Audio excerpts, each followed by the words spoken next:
Christian union ಎಂಬ ಸಂಘಟನೆಯ ಅಧ್ಯಕ್ಷರಾಗಿರುವಂತಹ ಮೌರಿಸ್ ಮಸ್ಕರೇನ್ ಎಂಬವರು ಚರ್ಚ್ ವಿರೋಧ ಚಟುವಟಿಕೆಗಳನ್ನು ಆರಂಭಿಸಿದ್ದು, ಚರ್ಚ್ನ ಧರ್ಮಗುರುಗಳು ಮತ್ತು ಚರ್ಚ್ ಪಾಲನಾ ಪರಿಷತ್ ವಿರುದ್ಧ ಅವಹೇಳನಕಾರಿ ಆರೋಪವನ್ನ ಮಾಡಿದ್ದಾರೆ ಎಂದು ಮಾಹಿದೆ ದೇವ್ಸ್ ಚರ್ಚ್ ಪಾಲನಾ ಪರಿಷತ್ನ ಉಪಾಧ್ಯಕ್ಷ ಜೊರಾಲ್ಡ್ ಡಿ ಕಾಸ್ಟಾ, ಕಾರ್ಯದರ್ಶಿ ಎವುಲಿನ್ ಡಿಸೋಜಾ, ಮಾಜಿ ಉಪಾಧ್ಯಕ್ಷ ಜೋ ಡಿಸೋಜಾ, ಸದಸ್ಯರಾದ ಪೌಲ್ ಹೆರಾಲ್ಡ್ ಮಸ್ಕರೆನಸ್, ಕ್ಲೈಮ್ ಪಿಂಟೋ ಹೇಳಿದ್ದಾರೆ. ಏಪ್ರಿಲ್ 13ರ ಸಂಜೆ 7ಕ್ಕೆ ಚರ್ಚ್ ಗೇಟಿಗೆ ಬೀಗ ಹಾಕಿದಾಗ ಮೌರಿಸ್ ಮಸ್ಕರೆನಸ್ ಹೈಡ್ರಾಮಾ ಮಾಡಿ, ಮಾಧ್ಯಮ ಮಿತ್ರರಲ್ಲಿ ನಾವು ಇಲ್ಲಿ ಪಟ್ಟಂಗ ಹೊಡೆಯಲು ಬಂದು ಮನೆಗೆ ಹೋಗ್ತಿದ್ದೆವು, ಈಗ ಏಕಾಏಕಿ ಬೀಗ ಹಾಕಿದ್ದಾರೆ ಎಂದು ಹೇಳಿಕೆಯನ್ನ ನೀಡಿದ್ರು. ಆದರೆ ಅವರ ಹೇಳಿಕೆ ಕ್ರಿಶ್ಚಿಯನ್ ಸಮುದಾಯ ನೆಗಾಡುವಂತೆ ಮಾಡಿದೆ. ಪಟ್ಟಾಂಗ ಹೊಡೆಯಲು ಬಸ್ ಸ್ಟ್ಯಾಂಡ್ ಅಥವಾ ಬಾರ್ಗಳನ್ನು ಉಪಯೋಗಿಸಬೇಕು ಹೊರತು ಚರ್ಚ್ ವಠಾರವಲ್ಲ. ಅದು ಅಲ್ಲದೆ ಚರ್ಚ್ ಪಾಲನಾ ಪರಿಷತ್ನ ನಿರ್ಧಾರದಂತೆ ಭಾನುವಾರದ ಎಲ್ಲಾ ಬಲಿಪೂಜೆಯಲ್ಲಿ ಸಂಜೆ 7 ಗಂಟೆಗೆ ಚರ್ಚ್ ವಠಾರದಲ್ಲಿ ಬೀಗ ಹಾಕುವ ಬಗ್ಗೆ ತಿಳುವಳಿಕೆ ಕೂಡ ನೀಡಲಾಗಿತ್ತು. ಈ ನಿಯಮವನ್ನ ಎಲ್ಲರೂ ಕೂಡ ಪಾಲಿಸಿದ್ರು. ಏಪ್ರಿಲ್ 13ರಂದು ಕೂಡ ಸಂಜೆ 6:50ಕ್ಕೆ ಸೆಕ್ಯೂರಿಟಿಯವರು ವಾಹನಗಳ ಸಮೇತ ಹೊರಗೆ ಹೋಗಲು ತಿಳಿಸಿದಾಗ 5 ಮಂದಿ ಬಿಟ್ಟು ಉಳಿದವರೆಲ್ಲ ಹೋಗಿದ್ರು. ಅದಲ್ಲದೆ ಮೌರಿಸ್ ಮಸ್ಕರೆನಸ್ ಸಹಿತ 5 ಮಂದಿ ನಾವು ಹೊರಗೆ ಹೋಗೋದಿಲ್ಲ, ಏನ್ ಮಾಡ್ತೀರಿ ಎಂದು ಪ್ರಶ್ನಿಸಿದ್ರು. ಆಗ ನಿಯಮ ಪ್ರಕಾರ ಸೆಕ್ಯೂರಿಟಿ ಗೇಟ್ಗೆ ಬೀಗ ಹಾಕಿ ಬೀಗದ ಕೀಯನ್ನ ಧರ್ಮಗುರುಗಳ ಕೈಯಲ್ಲಿ ನೀಡಿದ್ರು. ಬಳಿಕ ಮೌರಿಸ್ ಅವರು ಬಿಷಪ್ ಅವರಿಗೆ ಕರೆ ಮಾಡಿ ಧರ್ಮಗುರುಗಳ ಗಮನಕ್ಕೆ ತಂದಾಗ ಧರ್ಮಗುರುಗಳು ಬಿಷಪ್ ಅವರಲ್ಲಿ ನಡೆದ ವಿಚಾರ ತಿಳಿಸಿದಾಗ ಬಿಷಪ್ ಕೂಡ ಧರ್ಮಗುರುಗಳಲ್ಲಿ ಹೋಗಿ ಕ್ಷಮೆ ಕೇಳುವಂತೆ ತಿಳಿಸಿದ್ದಾರೆ. ಇನ್ನು ಕೊನೆಗೆ ಮೌರಿಸ್ ಅವರು ಗೇಟ್ನ ಬೀಗ ಹೊಡೆಯುವ ಪ್ರಯತ್ನವನ್ನ ಮಾಡಿ ವಾಹನವನ್ನ ಅಲ್ಲೇ ಬಿಟ್ಟು ಹೋಗಿದ್ದಾರೆ. ಈ ಸಂದರ್ಭದಲ್ಲಿ ಧರ್ಮಗುರುಗಳು ಮತ್ತು ಚರ್ಚ್ನ ಪಾಲನಾ ಸಮಿತಿಗೆ ಅವಹೇಳನಕಾರಿಯಾಗಿ ನಿಂದಿಸಿರುವುದು ತಪ್ಪು. ಇನ್ನು ಮೌರಿಸ್ ಮಸ್ಕರೆನಸ್ ಅವರು ಕಳೆದ 25ರಿಂದ 30 ವರ್ಷಗಳಿಂದ ಚರ್ಚ್ ಧರ್ಮಗುರುಗಳ ಮೇಲೆ ಆರೋಪವನ್ನ ಮಾಡಿ ಶಾಂತಿ ಕೆಡಿಸುವ ಚಾಳಿ ಹೊಂದಿರುವ ವ್ಯಕ್ತಿ. ಪ್ರತಿಯೊಬ್ಬ ಧರ್ಮಗುರುಗಳಿಗೆ ದೂಷಿಸೋದು, ಕೆಟ್ಟ ಪದಗಳಿಂದ ನಿಂದಿಸೋದು ಇವರ ಕಾಯಕವಾಗಿದೆ. ಇದರಿಂದ ಪುತ್ತೂರು ಕ್ರೈಸ್ತ ಸಮುದಾಯದ ಎಲ್ಲಾ ಭಕ್ತರು ಮನನೊಂದಿದ್ದಾರೆ ಎಂದು ಹೇಳಿದರು. ಇನ್ನು ಧರ್ಮಗುರು ಲಾರೆನ್ಸ್ ಮಸ್ಕರೆನಸ್ ಅವರು ಪುತ್ತೂರು ಚರ್ಚ್ಗೆ ಆಗಮವಾದ ನಂತರ ಅಭಿವೃದ್ಧಿ ಕಾರ್ಯಗಳು ಯಾವತ್ತೂ ಮರೆಯಲಾರದಂಥದ್ದು. ಸಮುದಾಯದ ಬಾಂಧವರ ಸಹಕಾರದಿಂದ ಕ್ರಿಯಾ ಯೋಜನೆಗಳು ಕಾರ್ಯರೂಪಕ್ಕೆ ತಂದಿದ್ದಾರೆ. ಚರ್ಚ್ ಆಡಳಿತಕ್ಕೊಳಪಟ್ಟ ಎಲ್ಲಾ 8 ವಿದ್ಯಾಸಂಸ್ಥೆಗಳ ನವೀಕರಣ, ಶಾಲಾ ಆಟದ ಮೈದಾನ, ಗುಂಡ್ಯಡ್ಕ ಹಾಗೂ ಪುತ್ತೂರು ಕ್ರೈಸ್ತರ ದಫನ ಭೂಮಿ ನವೀಕರಣ, ಆಧ್ಯಾತ್ಮಿಕತೆಯಲ್ಲಿ ಸುಧಾರಣೆ, ಮಕ್ಕಳಿಂದ ಹಿಡಿದು ವೃದ್ಧರ ತನಕ ವಿವಿಧ ಚಟುವಟಿಕೆ, ಎಲ್ಲ ಆಚರಣೆಗಳು, ಹೀಗೆ ಚರ್ಚ್ ಹಾಗೂ ಸಮುದಾಯ ಭವನದ ಆಧುನಿಕ ಕಲ್ಪನೆಯ ಮೆರುಗು ನೀಡುವ ದಿಸೆಯಲ್ಲಿ ನವೀಕರಣ ಮಾಡಲು ಚರ್ಚ್ ಭಕ್ತರೇ ಸ್ವಯಂ ಪ್ರೇರಿತವಾಗಿ ದೇಣಿಗೆ ಕೊಟ್ಟು ಧರ್ಮಗುರುಗಳಿಗೆ ಬೆನ್ನೆಲುಬಾಗಿ ನಿಂತಿದ್ದಾರೆ. ಇನ್ನು ಈ ಸಂದರ್ಭ ಧರ್ಮಗುರುಗಳು ಈ ಹಿಂದೆ ಅಲ್ಲಿಪಾದೆ, ಮಡಂತ್ಯಾರ, ಅಂಬೆಂಬಲ ಚರ್ಚ್ಗಳಲ್ಲಿ ಮಾಡಿರುವಂತಹ ಕೆಲಸ ಕಾರ್ಯಗಳಲ್ಲಿ ಕೂಡ ಈ ಎಲ್ಲ ಕೆಲಸ ಕಾರ್ಯಗಳಿಗೆ ಕೂಡ ಭಕ್ತರೇ ಸಾಕ್ಷಿಯಾಗಿದ್ದಾರೆ. ಜೀವಕ್ಕೆ ಜೀವ ಕೊಡುವ ಕ್ರೈಸ್ತ ಸಮುದಾಯದ ಜನಪ್ರಿಯ ಧರ್ಮಗುರುಗಳಿಗೆ ಕ್ಷೀಣ ಸಂಸ್ಕೃತಿ ಹೊಂದಿರುವ ಕೆಲವೇ ಮಂದಿ ದೂಷಿಸೋದು ಎಷ್ಟು ಸಮಂಜಸ ಎಂಬುದು ಬೇಸರವಾಗಿದೆ ಎಂದು ಚರ್ಚ್ ಪಾಲನಾ ಸಮಿತಿ ಪದಾಧಿಕಾರಿಗಳು ತಿಳಿಸಿದರು. ಪುತ್ತೂರಿಗೆ ಬರ್ತಾರೆ. ಬಂದ ನಂತರ ಆ ವರ್ಷದಲ್ಲಿ ಕೊರೋನಾ ಇತ್ತು. ಕೊರೋನಾ ಇದ್ದಿದ್ರಿಂದ ಏನೂ ಅಭಿವೃದ್ಧಿ 1.5 ವರ್ಷಗಳ ಕಾಲ ಆಗಲಿಲ್ಲ. ತದನಂತರ ಧರ್ಮಗುರುಗಳು ಈ ಭಕ್ತಾದಿಗಳ ಜೊತೆಗೆ ಚರ್ಚ್ ಪಾಲನಾ ಸಮಿತಿಯೊಂದಿಗೆ ಅಭಿವೃದ್ಧಿಗೋಸ್ಕರ ಸಮುದಾಯದ ಬಾಂಧವರ ಸಹಕಾರದಿಂದ ಕ್ರಿಯಾ ಯೋಜನೆಗಳನ್ನ ಕಾರ್ಯರೂಪಕ್ಕೆ ಬರಲು ಆರಂಭಿಸಲಾಯಿತು. ಚರ್ಚ್ ಆಡಳಿತಕ್ಕೆ ಒಳಪಟ್ಟಂತಹ 8 ವಿದ್ಯಾಸಂಸ್ಥೆಗಳ ನವೀಕರಣ ಆಗಿದೆ. ಶಾಲಾ ಆಟದ ಮೈದಾನದ ಕೂಡ ಅಭಿವೃದ್ಧಿಯಾಗಿದೆ. ಗುಂಡ್ಯಡ್ಕ, ಅದೇ ರೀತಿ ಪುತ್ತೂರು ಕ್ರೈಸ್ತರ ದಫನ ಭೂಮಿಯ ನವೀಕರಣ ಕೂಡ ಆಗಿದೆ. ನಮ್ಮ ಚರ್ಚ್ಗೆ ಬಂದ್ರೆ ನಿಮ್ಗೆ ಗಮನ ಹರಿಸಬಹುದು. ಈ ಚರ್ಚ್ನಲ್ಲಿ ಎಂತಹ ಆಧ್ಯಾತ್ಮಿಕತೆಯಲ್ಲಿ ಸುಧಾರಣೆ ಕಂಡು ಬಂದಿದೆ. ಧರ್ಮಗುರುಗಳು ಸಣ್ಣ ಪುಟಾಣಿ ಮಕ್ಕಳಿಂದ ಹಿಡಿದು ಹಿರಿಯ ವೃದ್ಧರ ತನಕ, ಬಡವರು ಶ್ರೀಮಂತರು ಎನ್ನದೆ ಅವರ ಜೊತೆಗೆ ಮಾತನಾಡುವಂಥದ್ದು, ಅವರಿಗೆ ಸಹಾಯ ಹಸ್ತವನ್ನು ನೀಡುವಂಥದ್ದು, ವಿವಿಧ ಚಟುವಟಿಕೆಗಳು ಎಲ್ಲರಿಗೂ, ಎಲ್ಲ ವೃತ್ತಿಯವರಿಗೆ, ಎಲ್ಲ ವಯೋಮಾನದವರಿಗೆ ಅವರು ಹಮ್ಮಿಕೊಂಡಂತಹ ಈ ಚಟುವಟಿಕೆಗಳು, ಎಲ್ಲ ಆಚರಣೆಗಳು, ಆ ಆಚರಣೆಗಳ ಸಮಯದಲ್ಲಿ ಅದು ಮಧ್ಯಾಹ್ನ ಆಗಬಹುದು, ರಾತ್ರಿ ಆಗಿರಬಹುದು, ಅವರು ಯಾರಿಗೂ ಕೂಡ ಹೊಟ್ಟೆಗೆ ಕಡಿಮೆ ಆಗದಂತೆ, ಏನು ಕಡಿಮೆ ಆಗದಂತೆ ಸರ್ವರನ್ನು ಸಂತೃಪ್ತಿ ಪಡಿಸಿದ ಕೀರ್ತಿ ನಮ್ಮ ಧರ್ಮಗುರುಗಳದ್ದು. ಈಗಷ್ಟೇ ಮೊನ್ನೆ ತಾನೇ ಪವಿತ್ರ ಗುರುವಾರದಂದು ನಮ್ಮ ಚರ್ಚಿನ ನವೀಕರಣ ಆಗಿದೆ. ಈ ನವೀಕರಣಗೊಂಡ ಚರ್ಚಿಗೆ ಎಲ್ಲ ಭಕ್ತಾದಿಗಳು ಬಲಿ ಪೂಜೆಯೊಂದಿಗೆ ನಾವು ಪ್ರವೇಶ ಪಡೆದಿದ್ದೇವೆ. ಈಗ ಅಲ್ಲಿ ಪೂಜೆ ಬಲಿ ವಿಧಾನಗಳು ಅಲ್ಲಿ ನಡೆಯುತ್ತಿವೆ. ಹಾಗಾದರೆ ಇಂತಹ ನವೀಕರಣಗೊಂಡ ಚರ್ಚ್ ಮತ್ತೆ ನಮ್ಮ ಸಮುದಾಯ, ಇದಕ್ಕೆ ನಮ್ಮ ಭಕ್ತಾದಿಗಳ ಜೊತೆಗೆ ಭಕ್ತಾದಿಗಳು ಅವರಿಗೆ ಬೆನ್ನೆಲುಬಾಗಿ ನಿಂತಿದ್ದಾರೆ. ಇಂತಹ ನವೀಕರಣವನ್ನ ಮಾಡಿರುವಂತಹ ಈ ಪ್ರಧಾನ ಧರ್ಮಗುರುಗಳು ಮಂಗಳೂರು ಧರ್ಮ ಪ್ರಾಂತ್ಯದಲ್ಲಿ ಇವರಂತಹ ಒಬ್ಬ ಶ್ರೇಷ್ಠ ಧರ್ಮಗುರು ಇಲ್ಲ ಅಂತ ನಮಗೆ ಹೇಳಿಕೆ ಆಗ್ತದೆ. ಅಂತಹ ಭಕ್ತಾದಿಗಳ ಒಂದು ಬೆನ್ನೆಲುಬಾಗಿ ಅವರು ನಿಂತಿದ್ದಾರೆ. ಇಂತಹ ಧರ್ಮಗುರುಗಳ ಬಗ್ಗೆ ಏಕವಚನದಲ್ಲಿ ಮಾತನಾಡುವಂಥದ್ದು, ಇಂತಹ ಹೇಳಿಕೆಗಳನ್ನ ಕೊಡುವಂಥದ್ದು ಇದು ನಮ್ಮ ಕ್ರೈಸ್ತ ಸಮುದಾಯಕ್ಕೆ, ಪುತ್ತೂರಿನ ಕ್ರೈಸ್ತ ಭಕ್ತಾದಿಗಳಿಗೆ ತುಂಬಾ ಮನಸ್ಸಿಗೆ ನೋವಾಗಿದೆ. ಪುತ್ತೂರಿಗೆ ಮಾತ್ರ ಅಲ್ಲ, ಈ ಧರ್ಮಗುರುಗಳು ಅವರು ಅಲ್ಲಿಪಾದೆಯಲ್ಲಿ ಆಗಿರಬಹುದು, ಮಡೆಂತ್ಯಾರಲ್ಲಿ ಆಗಿರಬಹುದು, ಅಮ್ಮೆಂಬಾಳದಲ್ಲಿ ಆಗಿರಬಹುದು, ಅನೇಕ ಸಾಧನೆಗಳನ್ನ ಸೇವೆಯನ್ನ ಸಲ್ಲಿಸಿದ್ದಾರೆ. ಎಲ್ಲರ ಮನಸ್ಸಿನಲ್ಲಿ ಕೂಡ ಫಾದರ್ ಲಾರೆನ್ಸ್ ಅಂತ ಹೇಳಿದ್ರೆ ಅದೊಂದು ಅವರು ಹೆಮ್ಮೆ ಪಡ್ತಾರೆ. ಅವರು ನಮ್ಮ ಚರ್ಚಿಗೆ ಬರಬೇಕು ಎನ್ನುವ ಅವರು ಮಾತನಾಡ್ತಾರೆ. ಇಂತಹ ಧರ್ಮ ಗುರುಗಳ ಬಗ್ಗೆ ಅವಹೇಳನ ಮಾಡುವಂತದ್ದು ಎಷ್ಟು ಸರಿ, ಎಷ್ಟು ಸಮಂಜಸ? ಮೊನ್ನೆ ಈಗ ಅವರು ಪತ್ರಿಕಾಗೋಷ್ಠಿ ಮಾಡಿ ಅನೇಕ ಆರೋಪಗಳನ್ನು ಹಾಕಿದರು ಅಲ್ವಾ. ಅದರಲ್ಲಿ ಒಂದು ಆರೋಪ, ಚರ್ಚ್ ಆವರಣದಲ್ಲಿ ಫಿಲ್ಮ್ ಶೂಟಿಂಗ್ಗೆ ಅವಕಾಶ ಮಾಡಿಕೊಟ್ಟವರು. ನೋಡಿ, ಅವರು ಫಿಲ್ಮ್ ಶೂಟಿಂಗಿಗೆ ಸಾಧಾರಣ 1.5 ತಿಂಗಳ ಮೊದಲವರು ಪರ್ಮಿಷನ್ ತಗೊಂಡರು. ಯಾವಾಗ ಮಾಡ್ತಾರೆ ಅಂತ ಹೇಳಿ ಅವರ ದಿನ ಬಂತು, ಅವರು ಶೂಟಿಂಗ್ಗೆ ಅದರ ವ್ಯವಸ್ಥೆಯನ್ನು ಮಾಡಿದರು. ನಮಗೆ ಸಹ ಗೊತ್ತಿಲ್ಲ, ಅಂದರೆ ಪಾಲನಾ ಸಮಿತಿಗೆ ಸಹ ಗೊತ್ತಿಲ್ಲ, ಫಾದರ್ಗೆ ಸಹ ಗೊತ್ತಿರಲಿಲ್ಲ. SSLC ಎಕ್ಸಾಮ್ ನಡೆಯುವ ದಿನ ಅದು ಅಲ್ಲಿ ಮಾಡ್ತಾರೆ ಅಂತೇಳಿ. ಆದರೆ 8:30 ಗಂಟೆಗೆ ಅಥವಾ 9 ಗಂಟೆಗೆ ಅಲ್ಲಿ ತಿಳಿದು ಬಂತು ಇವರು ಫಿಲ್ಮ್ ಶೂಟಿಂಗ್ ಮಾಡಲಿಕ್ಕೆ ಅವರು ರೆಡಿ ಆಗಿದ್ದಾರೆ. ತಕ್ಷಣ ಅವರಿಗೆ ಹೇಳಿದೆವು ಜಾಗ ಖಾಲಿ ಮಾಡಬೇಕು. ಜಾಗ ಖಾಲಿ ಮಾಡಿದ್ದಾರೆ. ಎಕ್ಸಾಮ್ ಸುಸೂತ್ರವಾಗಿ ನಡೆಯಿತು. ಯಾವುದೂ ಒಂದು ಕಹಿ ಘಟನೆ ನಡೀಲಿಲ್ಲ. ಅಲ್ಲಿ ಯಾವ ಅಡಚಣೆಯೂ ಆಗಲಿಲ್ಲ. ಅಲ್ಲಿ BO ಅವರಿಗೆ ಆಗ್ಬಹುದು, DDP ಅವರಿಗೆ ಆಗ್ಬಹುದು, ಯಾವ ವಿದ್ಯಾರ್ಥಿಗಳು ಅಥವಾ ಹೆತ್ತವರವರಿಗೆ ಫೋನ್ ಮಾಡಲಿಲ್ಲ. ಫೋನ್ ಮಾಡಿದ್ದು ಯಾರು? ಇದರ ಹಿಂಬದಿಯಲ್ಲಿ ಕೆಲಸ ಮಾಡಿದವರು, ನಮ್ಮವರು. ಓಕೆ. ಮತ್ತೆ ಎರಡನೇದು ವಿಷಯ, ಚರ್ಚ್ ಧರ್ಮಗುರುಗಳಾದ ಅತಿ ಒಂದೇ ಲಾರೆನ್ಸ್ ಮಸ್ಸನ್ ಅವರಿಗೆ ಕೀಳಾಗಿ ಏಕವಚನದಲ್ಲಿ ಮಾತಾಡಿದ್ದಾರೆ. ಆಧ್ಯಾತ್ಮಿಕ ಮತ್ತು ಸಾಮಾಜಿಕ ಕ್ಷೇತ್ರದಲ್ಲಿ ಇಡೀ ಮಂಗಳೂರು ಪ್ರಾಂತ್ಯಕ್ಕೆ ಈಗ ತಾನು ಹೇಳಿದಾಗೆ ಅವರು ಅಲ್ಲಿಪಾದ ಚರ್ಚಲ್ಲಿ ನೋಡಿ, ಅವರಿಗೆ ನಿಜವಾಗಿ ಫಾದರ್ಗೆ 7 ವರ್ಷದ ಅವಕಾಶ ಮಾತ್ರ ಇದೆ. ಅಲ್ಲಿಪಾದಲ್ಲಿ 8 ವರ್ಷ ನಿಲ್ಲಿಸುವಾಗ ಅಲ್ಲಿ ಜನರು ಮಾಡಿದ್ದಾರೆ. ಯಾಕಂತ ಹೇಳಿದ್ರೆ ಅಭಿವೃದ್ಧಿ ಮಾಡಿದಕ್ಕೋಸ್ಕರ ಅವರು ಹೋಗಿ ಬಿಷಪ್ ಹತ್ರ ಕೇಳಿದ್ದು ನಮಗೆ ಇನ್ನೂ ಸಹ ಕೊಡಬೇಕು ಅಂತ. 1 ವರ್ಷ ಅವರು ಇಷ್ಟಪಟ್ಟಿದ್ದಾರೆ, 8 ವರ್ಷ ನಿಂತರು ಅವರು.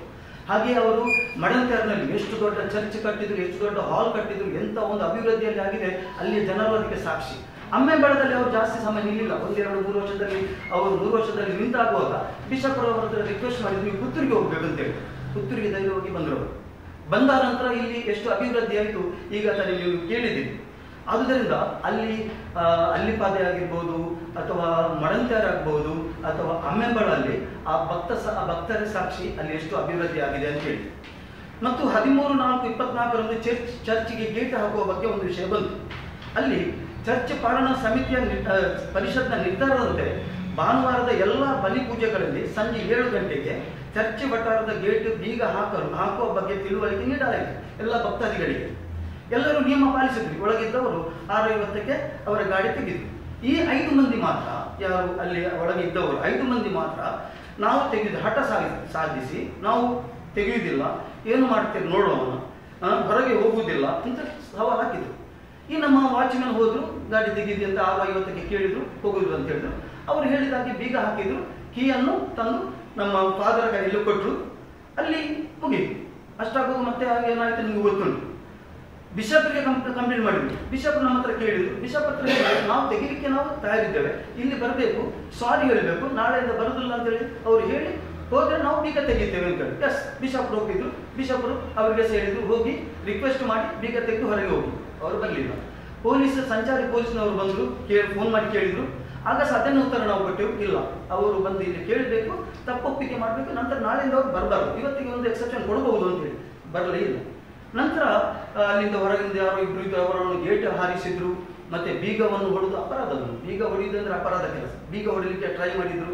ಇದೆಲ್ಲ ಮಾಡಿ ಆದ ನಂತರ ಮತ್ತೆ ಇನ್ನು ಅವರಿಗೆ ಏನಾಗುವುದಿಲ್ಲ ಗೊತ್ತಾಯಿತು. ನಂತರ ಅವರು ಅಲ್ಲಿಂದ ಅವರ ಗಾಡಿಯನ್ನು ಒಳಗೆ ಇಟ್ಟು ನಂತರ ಹೋದ್ರು. ಅಲ್ಲಿಗೆ ಆ ಒಂದು ಕೆಲಸ ಅವರು ಮಾಡಿದ್ರು. ಮತ್ತೆ ಆಧ್ಯಾತ್ಮಿಕ ವಿಷಯದಲ್ಲಿ ಕೆಲವು ಸುಳ್ಳು ಆಪಾದನೆಗಳನ್ನು ಮಾಡಿದ್ದಾರೆ ಅವರು.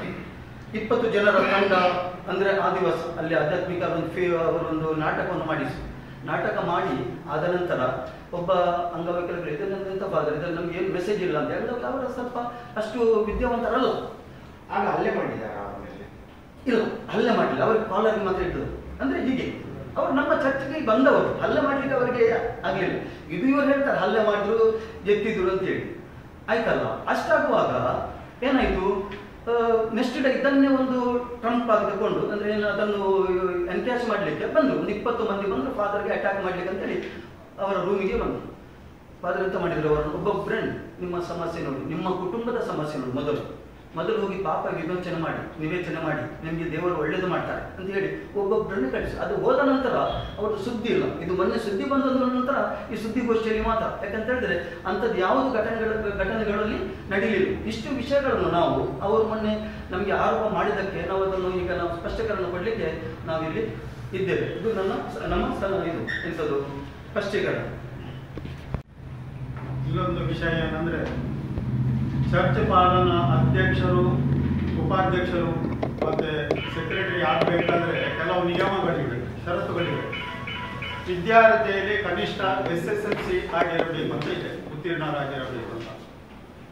ಸರಿ, ಈ ಮೌರಿಸರು ಯಾವುದೇ SSLC ಆಗದೆ ಒಂದು ಫಾಲ್ಸ್ ಅಫಿಡವಿಟ್ ಕೊಟ್ಟರು. ಅವರು ಆ ಹುದ್ದೆಗೆ ಇದ್ದಾರೆ. ಅದನ್ನು ನಾನು ಕ್ವಶನ್ ಮಾಡಿದ್ದು ಹೌದು. ಯಾಕಂದ್ರೆ ನಾವು ದೂರು ಕೊಡಬೇಕು. ಆಡಳಿತ ಸಮಿತಿಗೆ ದೂರು ಕೊಟ್ಟಾಗ ಮಾಹಿತಿ ಹಕ್ಕು ಅಂತ ಅದನ್ನು ನಾನು ಕೊಂಬೆಟ್ಟು ಶಾಲೆಯಿಂದ ಅದನ್ನು ಕಲೆಕ್ಟ್ ಮಾಡಿ ಅವರು ಅಲ್ಲಿ ಶಾಲೆಗೆ ಬಂದು ಕೇವಲ 79 ದಿನ ಪರೀಕ್ಷೆ ಬರೆಯಲಿಲ್ಲ, ಪರೀಕ್ಷೆಯಲ್ಲಿ ಉತ್ತೀರ್ಣಗೊಳ್ಳಲಿಲ್ಲ ಅಂತ ಅವರು ನಮಗೆ ರಿಪೋರ್ಟ್ ಕೊಟ್ಟಿದ್ದಾರೆ. ಅದರ ಪ್ರಕಾರ ನಾನು ಆಡಳಿತ ಮಂಡಳಿಗೆ, ಚರ್ಚೆ ಆಡಳಿತ ಮಂಡಳಿಗೆ ಈ ಬಗ್ಗೆ ತಿಳಿಸಿದಾಗ ನನ್ನ ಮೇಲೆ ಕುಪಿತಗೊಂಡು 28/11/2020 ಮಧ್ಯಾಹ್ನ 1 ಗಂಟೆಗೆ ನಾನು ನನ್ನ ಬೈಕಲ್ಲಿ ಪಾರ್ಕ್ ಮಾಡಿ ಮಾಯಿದು ಶಾಲೆಯ ಪಕ್ಕದಲ್ಲಿ ಯೇಸು ಕ್ರಿಸ್ತರ ಪ್ರತಿಮೆ ಉಂಟು, ಅಲ್ಲಿ ನಿಂತುಕೊಂಡು ಅದೆರಡು ಉಂಟಲ್ಲಿ, ಅದಕ್ಕೆ ಅಲ್ಲಿ ನಿಂತು ಇದ್ದೆ. ಅಲ್ಲಿಗೆ ಬಂದು ತನ್ನ ಪ್ಯಾಂಟಿನ ಜಿಪ್ಪನ್ನು ಸರಿಸಿ ತನ್ನ ಗುಪ್ತಾಂಗಗಳನ್ನು ಹೊರಗೆ ಹಾಕಿ ನಿನಗೆ SSLC ಸರ್ಟಿಫಿಕೇಟ್ ಬೇಕು ಅಂತ ಹೇಳಿ ನನ್ನ ಹತ್ರ ಹಲ್ಲೆ ಮಾಡಲಿಕ್ಕೆ ಬಂದರು. ಆದರೆ ಅಲ್ಲಿ ಜನ ಇದ್ರು. ಆದರೆ ಹತ್ತಿರ ಬಂದು ಕಾರಿನ ಹತ್ರ ಹೋಗುವುದು ಬರುವುದು ಬೆದರಿಕೆ ಕೊಡುವುದು ಇದೇ ಇತ್ತು. ಒಂದು ಅರ್ಧ ಗಂಟೆಗೆ ಅದು ನಾಟಕ ಆಗಿದೆ. ಯಾಕಂದ್ರೆ ನಾನು ಒಬ್ಬನೇ ಇದ್ದೆ ಅಲ್ಲಿ, ನನ್ನ ಪರವಾಗಿ ಬಾಕಿ ಇದ್ರು, ಎಲ್ಲ ನೋಡ್ತಾ ಇದ್ರು. ಸೊ ಅದು ಕ್ವಶನ್ ಮಾಡಿದವರಿಗೆ ಆಗಲಿಲ್ಲ. ಅದರ ನಂತರ ನಾನು ಈ SSLC ಫೇಕ್ ಇದು ಮಾಡಿದ್ದಕ್ಕೆ ಎಂಥದ್ದು ನಮ್ಮ ಅಫಿಡವಿಟ್ ಇಲ್ಲಿ ಉಂಟು. ಚರ್ಚಿಗೆ ನಾನು ಕೊಟ್ಟಿದ್ದೇನೆ, ಬಿಷಪರಿಗೆ ಕೊಟ್ಟಿದ್ದೇನೆ, ಕೋರ್ಟಿಗೂ ಕೊಟ್ಟಿದ್ದೇನೆ, ಪೊಲೀಸರಿಗೂ ಕೊಟ್ಟಿದ್ದೇನೆ. ಅದರಲ್ಲಿ ಉಂಟು SSLC ಪರೀಕ್ಷೆಯನ್ನು ನಾನು ಸರಸ್ವತಿ ಟ್ಯುಟೋರಿಯಲ್ಸ್ನಲ್ಲಿ 1977-78ರಲ್ಲಿ ಮಾಡಿದ್ದೇನೆ. SSLC ಪರೀಕ್ಷೆ ಯಾವಾಗಲೂ ಟ್ಯುಟೋರಿಯಲ್ಲಿ ಆಗುವುದಿಲ್ಲ, ಅದು ಬೋರ್ಡ್ ಎಕ್ಸಾಮ್. ಅದು ಆಗುವುದೇ ಸೆಂಟರ್ನಲ್ಲಿ, ಪರೀಕ್ಷಾ ಸೆಂಟರ್ನಲ್ಲಿ ಆಗುವುದು. ಸೊ ಹಾಗೆ ಆಗುವಾಗ ಅದು ಸಹ ನಮ್ಮ ಕೆಲವರಿಗೆ ಗೊತ್ತಿಲ್ಲ. SSLC ಪರೀಕ್ಷೆ ಹಾಗೆ ಆಗುವುದಿಲ್ಲ. ಅದರ ಬಗ್ಗೆ ನಮಗೆ ಅನುಮಾನಗೊಂಡು ನಾವು ಇದು ಮಾಹಿತಿ ಹಕ್ಕಿನಲ್ಲಿ ಇದ್ದದ್ದು. ಅಲ್ಲಿ ನಮಗೆ ಕ್ಲಿಯರ್ ಆಗಿ ಸಿಕ್ಕಿದ್ದು ಈ ಜನ SSLC ಮಾಡಿಲ್ಲ. ಅದರ ನಂತರ ನಾವು ಬಿಷಪರಿಗೆ ಕಂಪ್ಲೇಂಟ್ ಮಾಡಿದ್ವಿ, ಹೀಗೆ ಆಗಿದೆ, ನೀವು ಹೇಗೆ ಪ್ರೂವ್ ಮಾಡಿದ್ದೀರಿ ಎಂಬುದಕ್ಕೆ ಸುಳ್ಳು ಅಫಿಡವಿಟ್, ನಂದು ಸರ್ಟಿಫಿಕೇಟ್ ಕಳೆದು ಹೋಗಿದೆ, ಆದ್ದರಿಂದ ನಾನು ಇನ್ ಡ್ಯೂ ಕೋರ್ಸ್ನಲ್ಲಿ ಅದನ್ನು ನಾನು ಸಬ್ಮಿಟ್ ಮಾಡ್ತೇನೆ, ಅಷ್ಟರವರೆಗೆ ಇದನ್ನು ನೀವು ಒಪ್ಪಿಕೊಳ್ಬೇಕಂತ ಹೇಳಿದ್ದಕ್ಕೆ ಆ ಇದರಲ್ಲಿ ಅವರಿಗೆ ಮುಂದುವರಿಲಿಕ್ಕೆ ಆಯಿತು. ಆ ನಂತರ ಬಿಷಪ್ರು 1 ತಿಂಗಳ ಅವಧಿ ಕೊಟ್ಟು 1 ತಿಂಗಳಲ್ಲಿ ನೀವು ಸರ್ಟಿಫಿಕೇಟ್ ಅನ್ನು ಪ್ರೊಡ್ಯೂಸ್ ಮಾಡಬೇಕು, ಅದರ್ವೈಸ್ ನೀವು ರಿಸೈನ್ ಮಾಡಬೇಕಂತ ಆಯ್ತು. 2-3 ಸಲ ಹಾಗೆ ಆಯಿತು. 3-4 ಸಲ ಡೆಲಿಗೇಷನ್ ಹೋದೆವು, ಯಾವುದು ಆಗಲಿಲ್ಲ. ಈ ಸಲ ಅವರನ್ನು ಉಚ್ಚಾಟಿಸಲಾಗಿದೆ. ಯಾಕಂತ ಹೇಳಿದರೆ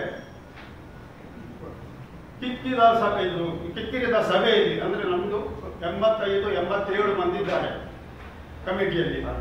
ಎಲ್ಲ ವಾರ್ಡ್ಗಳಿಗೆ 19 ವಾರ್ಡ್ಗಳಿಂದ 3 ಮಂದಿ ಆಯ್ಕೆಯಾಗಿ ಅಲ್ಲಿಗೆ ಬರ್ತಾರೆ ಪ್ರತಿ 3 ವರ್ಷಕ್ಕೊಂದು ಸಲ.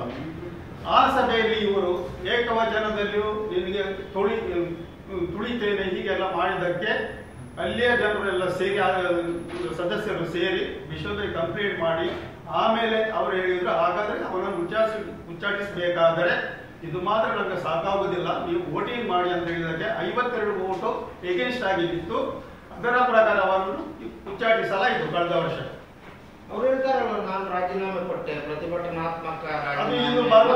ಕಾಪಿ ಕೊಟ್ಟರು ಅದರದ್ದು. ಸರಿ, ಓಕೆ, ಅದು ಹೋಗ್ತೇವೆ ನಾವು. ನಮಗೆ ಸಹ ಗೊತ್ತಿದ್ದದ್ದು. ಯಾಕಂದ್ರೆ ಉಚ್ಚಾರಿಸುವುದಂದ್ರೆ ಸ್ವಲ್ಪ ಇದು ಸಣ್ಣದನ್ನಾಗ್ತದೆ. ಸೊ ಅದಕ್ಕೆ ಅದರ ಮೊದಲೇ ಅದಕ್ಕೆ ಗೊತ್ತಾಗ್ಬಿಡ್ಲಿ ಕೊಟ್ಟು ಬಿಟ್ರು. ಸರಿ, ಅದು ಹೇಗೂ ಆಗಲಿ. ಆದರೆ ಅವರದ್ದು ಉಪಾಧ್ಯಕ್ಷರಾಗಿದ್ದವರು ಹಾಗೆ ಇರುವಾಗ ಅವರು ಹೇಗೆ ಇರಬೇಕು, ಅವರು ನಮ್ಮನ್ನು ಗೈಡ್ ಮಾಡಬೇಕು. ಯಾಕಂದ್ರೆ 3 ವರ್ಷಕ್ಕೆ ಅದೊಂದು ಹುದ್ದೆ, ಅದರಲ್ಲಿ ನಮಗೆ ಯಾವುದೇ ಪ್ರತಿಫಲ ಇಲ್ಲ. ಅಲ್ಲಿ ಯಾರಿಗೂ ಗುರಿಕಾರಿಗಳು ಮಾಡ್ತಾರೆ ಕೆಲಸ ವಾರ್ಡ್ಗಳಲ್ಲಿ, ಅವರಿಗೂ ಸಹ ಪ್ರತಿಫಲ ಇಲ್ಲ. ಅದೊಂದು ಪಾಲನಾ ಸಮಿತಿ ಅಂತ ಹೇಳ್ತಾರೆ. ಆಡಳಿತ ಸಮಿತಿ ಅಂದ್ರೆ ಖಾಲಿ ಫೈನಾನ್ಸ್ ಒಂದು 6-8 ಮಂದಿ ಇದ್ದಾರೆ. ಅವರು ಪ್ಲಾನಿಂಗ್ ಮಾಡುವುದು, ಅಪ್ರೂವಲ್ ತಗೊಳ್ಬೇಕು. ಯಾವುದು ಬಿಲ್ಡಿಂಗ್ ಕಟ್ಟಬೇಕಾದ್ರೂ ಅಲ್ಲಿ ಅಪ್ರೂವಲ್ ಬರಬೇಕು, ಟೀಮ್ ಬರ್ತದೆ, ಇನ್ಸ್ಪೆಕ್ಷನ್ ಮಾಡ್ತಾರೆ. ಆಮೇಲೆ ನೀವು ಫೈನಾನ್ಸ್ಗೆ ಸೋರ್ಸ್ ಏನು ಅಂತ ಹೇಳ್ತಾರೆ. ಅದರ ಪ್ರಕಾರ ಎಲ್ಲ ಕೊಟ್ಟರೆ ಮಾತ್ರ ಅದು ಅಪ್ರೂವಲ್ ಆಗ್ತದೆ. ಮತ್ತೆ ಈಗಿನ ಬಿಷಪ್ ಬಿಲ್ಡಿಂಗ್ ಕಟ್ಟಿಸುವುದರಲ್ಲಿ ಅಷ್ಟು ಇಂಟ್ರೆಸ್ಟೆಡ್ ಇಲ್ಲ. ಯಾಕಂದ್ರೆ ಬಿಲ್ಡಿಂಗ್ಗಳಿಗೆ ದುಡ್ಡು ಹಾಕಬಾರ್ದು. ಅದನ್ನು ಪ್ರತಿ ಸಲ ಮನೆ ಕಟ್ಟುವುದು ಬಡವರಂದ್ರೆ ಯಾರು ಅನ್ನೋ ಒಂದು ಮಾತು ಇದೆ. ಇದರಿಂದ ಔಟ್ ಆಫ್ ಸಬ್ಜೆಕ್ಟ್. ಬಡವರಂದ್ರೆ ನಾವು ಮಾನದಂಡ ಏನು ಇಡಬೇಕು, ಅದರ ಪ್ರಕಾರ ಹೋಗ್ಬೇಕು. ಅದರ ಪ್ರಕಾರ ಕೆಲಸ ಆಗ್ತಾ ಇದೆ. ಸೊ ಮತ್ತೆ ಆ ಉಚ್ಚಾರಿಸಿದ ನಂತರ ಇವರಿಗೆ ಬಹಳಷ್ಟು ವಿರೋಧ, ಎಲ್ಲರ ಮೇಲೂ ವಿರೋಧ. ನಾನೇ ಉಪದೇಶನಿದ್ದೆ. ಚರ್ಚ್ ಕಟ್ಟುವಾಗ ನಮ್ಮ 2004ರಲ್ಲಿ ಕನ್ಸ್ಟ್ರಕ್ಷನ್ ಶುರು ಮಾಡುವಾಗ ಇವರು ಉಪಾಧ್ಯಕ್ಷರು. ಅವರ ನಂತರ ನಾನು ಅದು ಕಂಪ್ಲೀಟ್ ಆಗುವಾಗ ನಾನಿದ್ದೆ. ಒಂದು ದಿವಸ ರಾತ್ರಿ 11 ಗಂಟೆಗೆ ಈ ಜನ ಬಂದು ಗೇಟಿನಲ್ಲಿ ಬೀಗ ಇತ್ತು, ಗೇಟ್ ಹಾರಿ ಒಳಗೆ ಬಂದು ಕೆಲಸದವರ ಹತ್ರ ಜಗಳ ಆಡಿ, ಮಾರನೇ ದಿವಸ ಈ ಕೆಲಸದವರು ರಾಯ್ ಕ್ಯಾಸ್ಟಲ್ ಅಂತ ಮಂಗಳೂರಿನ ಕಾಂಟ್ರಾಕ್ಟರ್ ಅವರು ಕೆಲಸ ಮಾಡದೆ ಸಿವಿಲ್ ಡ್ರೆಸ್ ಹಾಕಿ ಆ ಸ್ಟೇಜ್ ಮೇಲೆ ಕೂತರು, ನಾವು ಕೆಲಸ ಮಾಡೋದಿಲ್ಲ ಅಂತ, ರಾತ್ರಿ ಹೀಗೆ ಆಗಿದೆ ಅಂತ. ಅದರ ವಿಚಾರಣೆ ಆಯಿತು. ವಿಚಾರಣೆ ಆಗಿ ಅವರು ಒಪ್ಪೇಗೊಳ್ಳಿಲ್ಲ, ನಾನು ಮಾಡಿದ್ದು ಸರಿ ಅಂತ. ನನಗೆ ಗೇಟ್ ತೆಗಿಲ್ಲ, ನಾವು ಹಾರಿ ಬಂದು 11 ಗಂಟೆಗೆ ಯಾರಾದರೂ ಗೇಟ್ ತೆಗೆಯದಿದ್ರೆ ಹಾರಿ ಬರ್ತಾರೆ.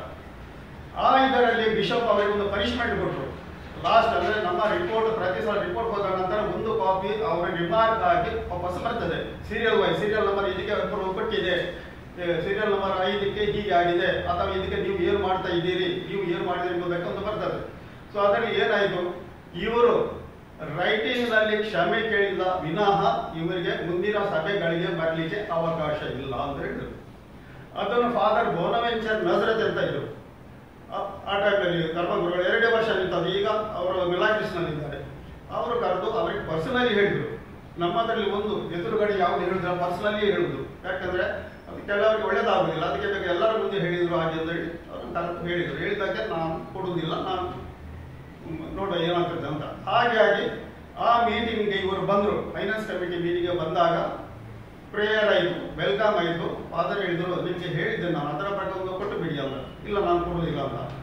ಹಾಗಾದ್ರೆ ಕೊಡದಿದ್ರೆ ಮೀಟಿಂಗ್ ಚಾಲು ಆಯಿತು. ಇವರು ಮಾತಾಡಲಿಲ್ಲ, ಯಾವುದು ಕ್ವಶನ್ ಕೇಳಲಿಲ್ಲ, ಯಾವುದು ಸಜೆಷನ್ ಕೊಡಲಿಲ್ಲ, ಯಾವುದು ಸಲಹೆ ಕೊಡಲಿಲ್ಲ. ಸುಮ್ಮನೆ ಆಯಿತು, ಮುಗೀತು. 2ನೇ ಸಲ ಬಂದರು. ಆಗ ಇನ್ನೊಬ್ಬರನ್ನು ಕರ್ಕೊಂಡು ಬಂದರು. ಅದರಲ್ಲಿ ಫಾದರ್ ಹೇಳಿದ್ರು. ಹೇಳಿದ್ದಕ್ಕೆ ಈ ಜನ ಹೋಗ್ಲಿಲ್ಲ. ಮತ್ತೆ ನಮ್ಮ ಒಬ್ಬ ಸ್ಟೇಟ್ ಬ್ಯಾಂಕ್ ಇಂಡಿಯಾದ ಒಬ್ಬರು ಇವರು ಈಗ ಮಾಜಿಯವರು ಆಫೀಸರ್ ಇದ್ರು. ಅವರು ಹೇಳಿದ್ರು, ನೀನು ಜೆಂಟಲ್ಮೆನ್ ಆಗಿ ಇಲ್ಲಿಂದ ಹೊರಗೆ ಹೋಗ್ಬೇಕು ಅಂತ. ಆ ಜನ ಎದ್ದು ಹೊರಗೆ ಹೋದ ನಂತರ ಮೀಟಿಂಗ್ ಆಯ್ತು. ಆ ನಂತರ ಮೀಟಿಂಗ್ ಆ ವರ್ಷ ಬರಲಿಲ್ಲ. ಹೀಗೆ ಉಂಟು. ಮತ್ತೆ ನಮ್ಮದರಲ್ಲಿದ್ದಾರೆ ಉಪಾಧ್ಯಕ್ಷರಿಗೆ ಇದಕ್ಕೆ ಮೊದಲು ಸರ್ಟಿಫಿಕೇಟ್ ಅರ್ಹತೆ ಕೇಳುವುದಿಲ್ಲ. ಎಲೆಕ್ಷನ್ ಆದ ನಂತರ ಈ ಅರ್ಹತೆಗಳನ್ನು ಕೊಡಬೇಕು. ಅದಕ್ಕೆ ಇಲ್ಲಿಯ ಧರ್ಮಗುರುಗಳು ಸರ್ಟಿಫೈ ಮಾಡಬೇಕು, ಈ ಶರ್ತಗಳನ್ನು ಇವರು ಪಾಲಿಸಿದ್ದಾರೆ ಅಂತ. ಆಗ ಮಾತ್ರ ಅಲ್ಲಿ ಬಿಷಪ್ ಅಲ್ಲಿ ಬರುವಂತದೆ. ಹಾಗಾದ್ರೆ ಈ ಸುಳ್ಳು ಇದು ಕೊಟ್ಟದಕ್ಕೆ ಅಂದ್ರೆ ಕೆಲವರಿಗೆ ಭಯಪಡಿಸ್ತಾರೆ. ಅದು ನಾನು ಕೊಡ್ತೇನೆ ಮತ್ತೆ ಕೊಟ್ಟರೆ ಆಗುದಿಲ್ಲ, ಹಾಗೆ ಮಾಡುದಿಲ್ಲ ಅಂತ ಹೇಳುವಾಗ ಸ್ವಲ್ಪ ನಮ್ಮದರಲ್ಲಿ ಅಂದ್ರೆ ಫ್ರಿಡ್ಜಿನಲ್ಲಿ ಇಟ್ಟದ್ದನ್ನು ಇನ್ನೂ ತಣಿಸಿ ಕುಡಿ ಅಂತ ನಮ್ಮ ಇದು ಧರ್ಮದಲ್ಲಿ ಹೇಳುದು. ಹಾಗೆ ಬೇಕಾಗಿ ಸ್ವಲ್ಪ ದಯಾದಾಕ್ಷಿಣ್ಯ ಜಾಸ್ತಿ ತೋರಿಸ್ತಾರೆ. ಅದರಿಂದಾಗಿ ಹೀಗೆ ಆಗ್ತದೆ. ಅದನ್ನೇ ನಾವು ಒಳ್ಳೆ ರೀತಿಯಲ್ಲಿ ಇಟ್ಟುಕೊಂಡ್ರೆ ನಮಗೆ ಯಾವುದೇ ಸಮಸ್ಯೆಗಳು ಬರುವುದಿಲ್ಲ. ಇದು ಇಷ್ಟು. ಅದು ಅಲ್ಲದೆ ಅವರು ಏನೇನು ಮಾಡಿದ್ದಾರೆ ಎಂಬುದಕ್ಕೆ ನಮ್ಮ ಹತ್ರ ಪಟ್ಟಿ ಉಂಟು. ಬಟ್ ಅವರು ಮೊನ್ನೆ ಮಾಡಿದ ಆರೋಪಗಳನ್ನು, ತನ್ನ ತಪ್ಪುಗಳನ್ನು ಇಟ್ಟುಕೊಂಡು ಇನ್ನೊಬ್ಬರಿಗೆ ಆರೋಪ ಮಾಡಿಸಲ್ಲ. ನಾವು ಯಾವುದೇ ಇದರಲ್ಲಿ ಇನ್ವಾಲ್ವ್ ಇಲ್ಲ. ನಾವು ಅಲ್ಲಿಯ ಏನು ಕಾನೂನು ಆಗ್ತದೆ ಅದನ್ನು ಪರಿಪಾಲಿಸಲಿಕ್ಕೆ ಮಾತ್ರ ಸಹಕಾರ ಮಾಡುವುದಲ್ಲದೆ ಅಲ್ಲ ಕೇಳುವುದಲ್ಲ, ಬೇರೆ ಏನು ಮಾಡುವುದಿಲ್ಲ.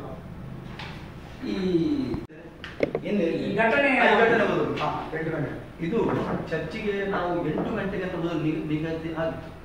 ಆದರೆ ಅಲ್ಲಿ ಅವರು ಕಾರು ತಂದು ನಿಲ್ಲಿಸಿ ಸ್ವಲ್ಪ ಇದು ಎಂಥದ್ದು ಸಾಮಾಜಿಕ ಕೆಲವು ಘಟನೆಗಳಲ್ಲಿ ಆಯಿತು.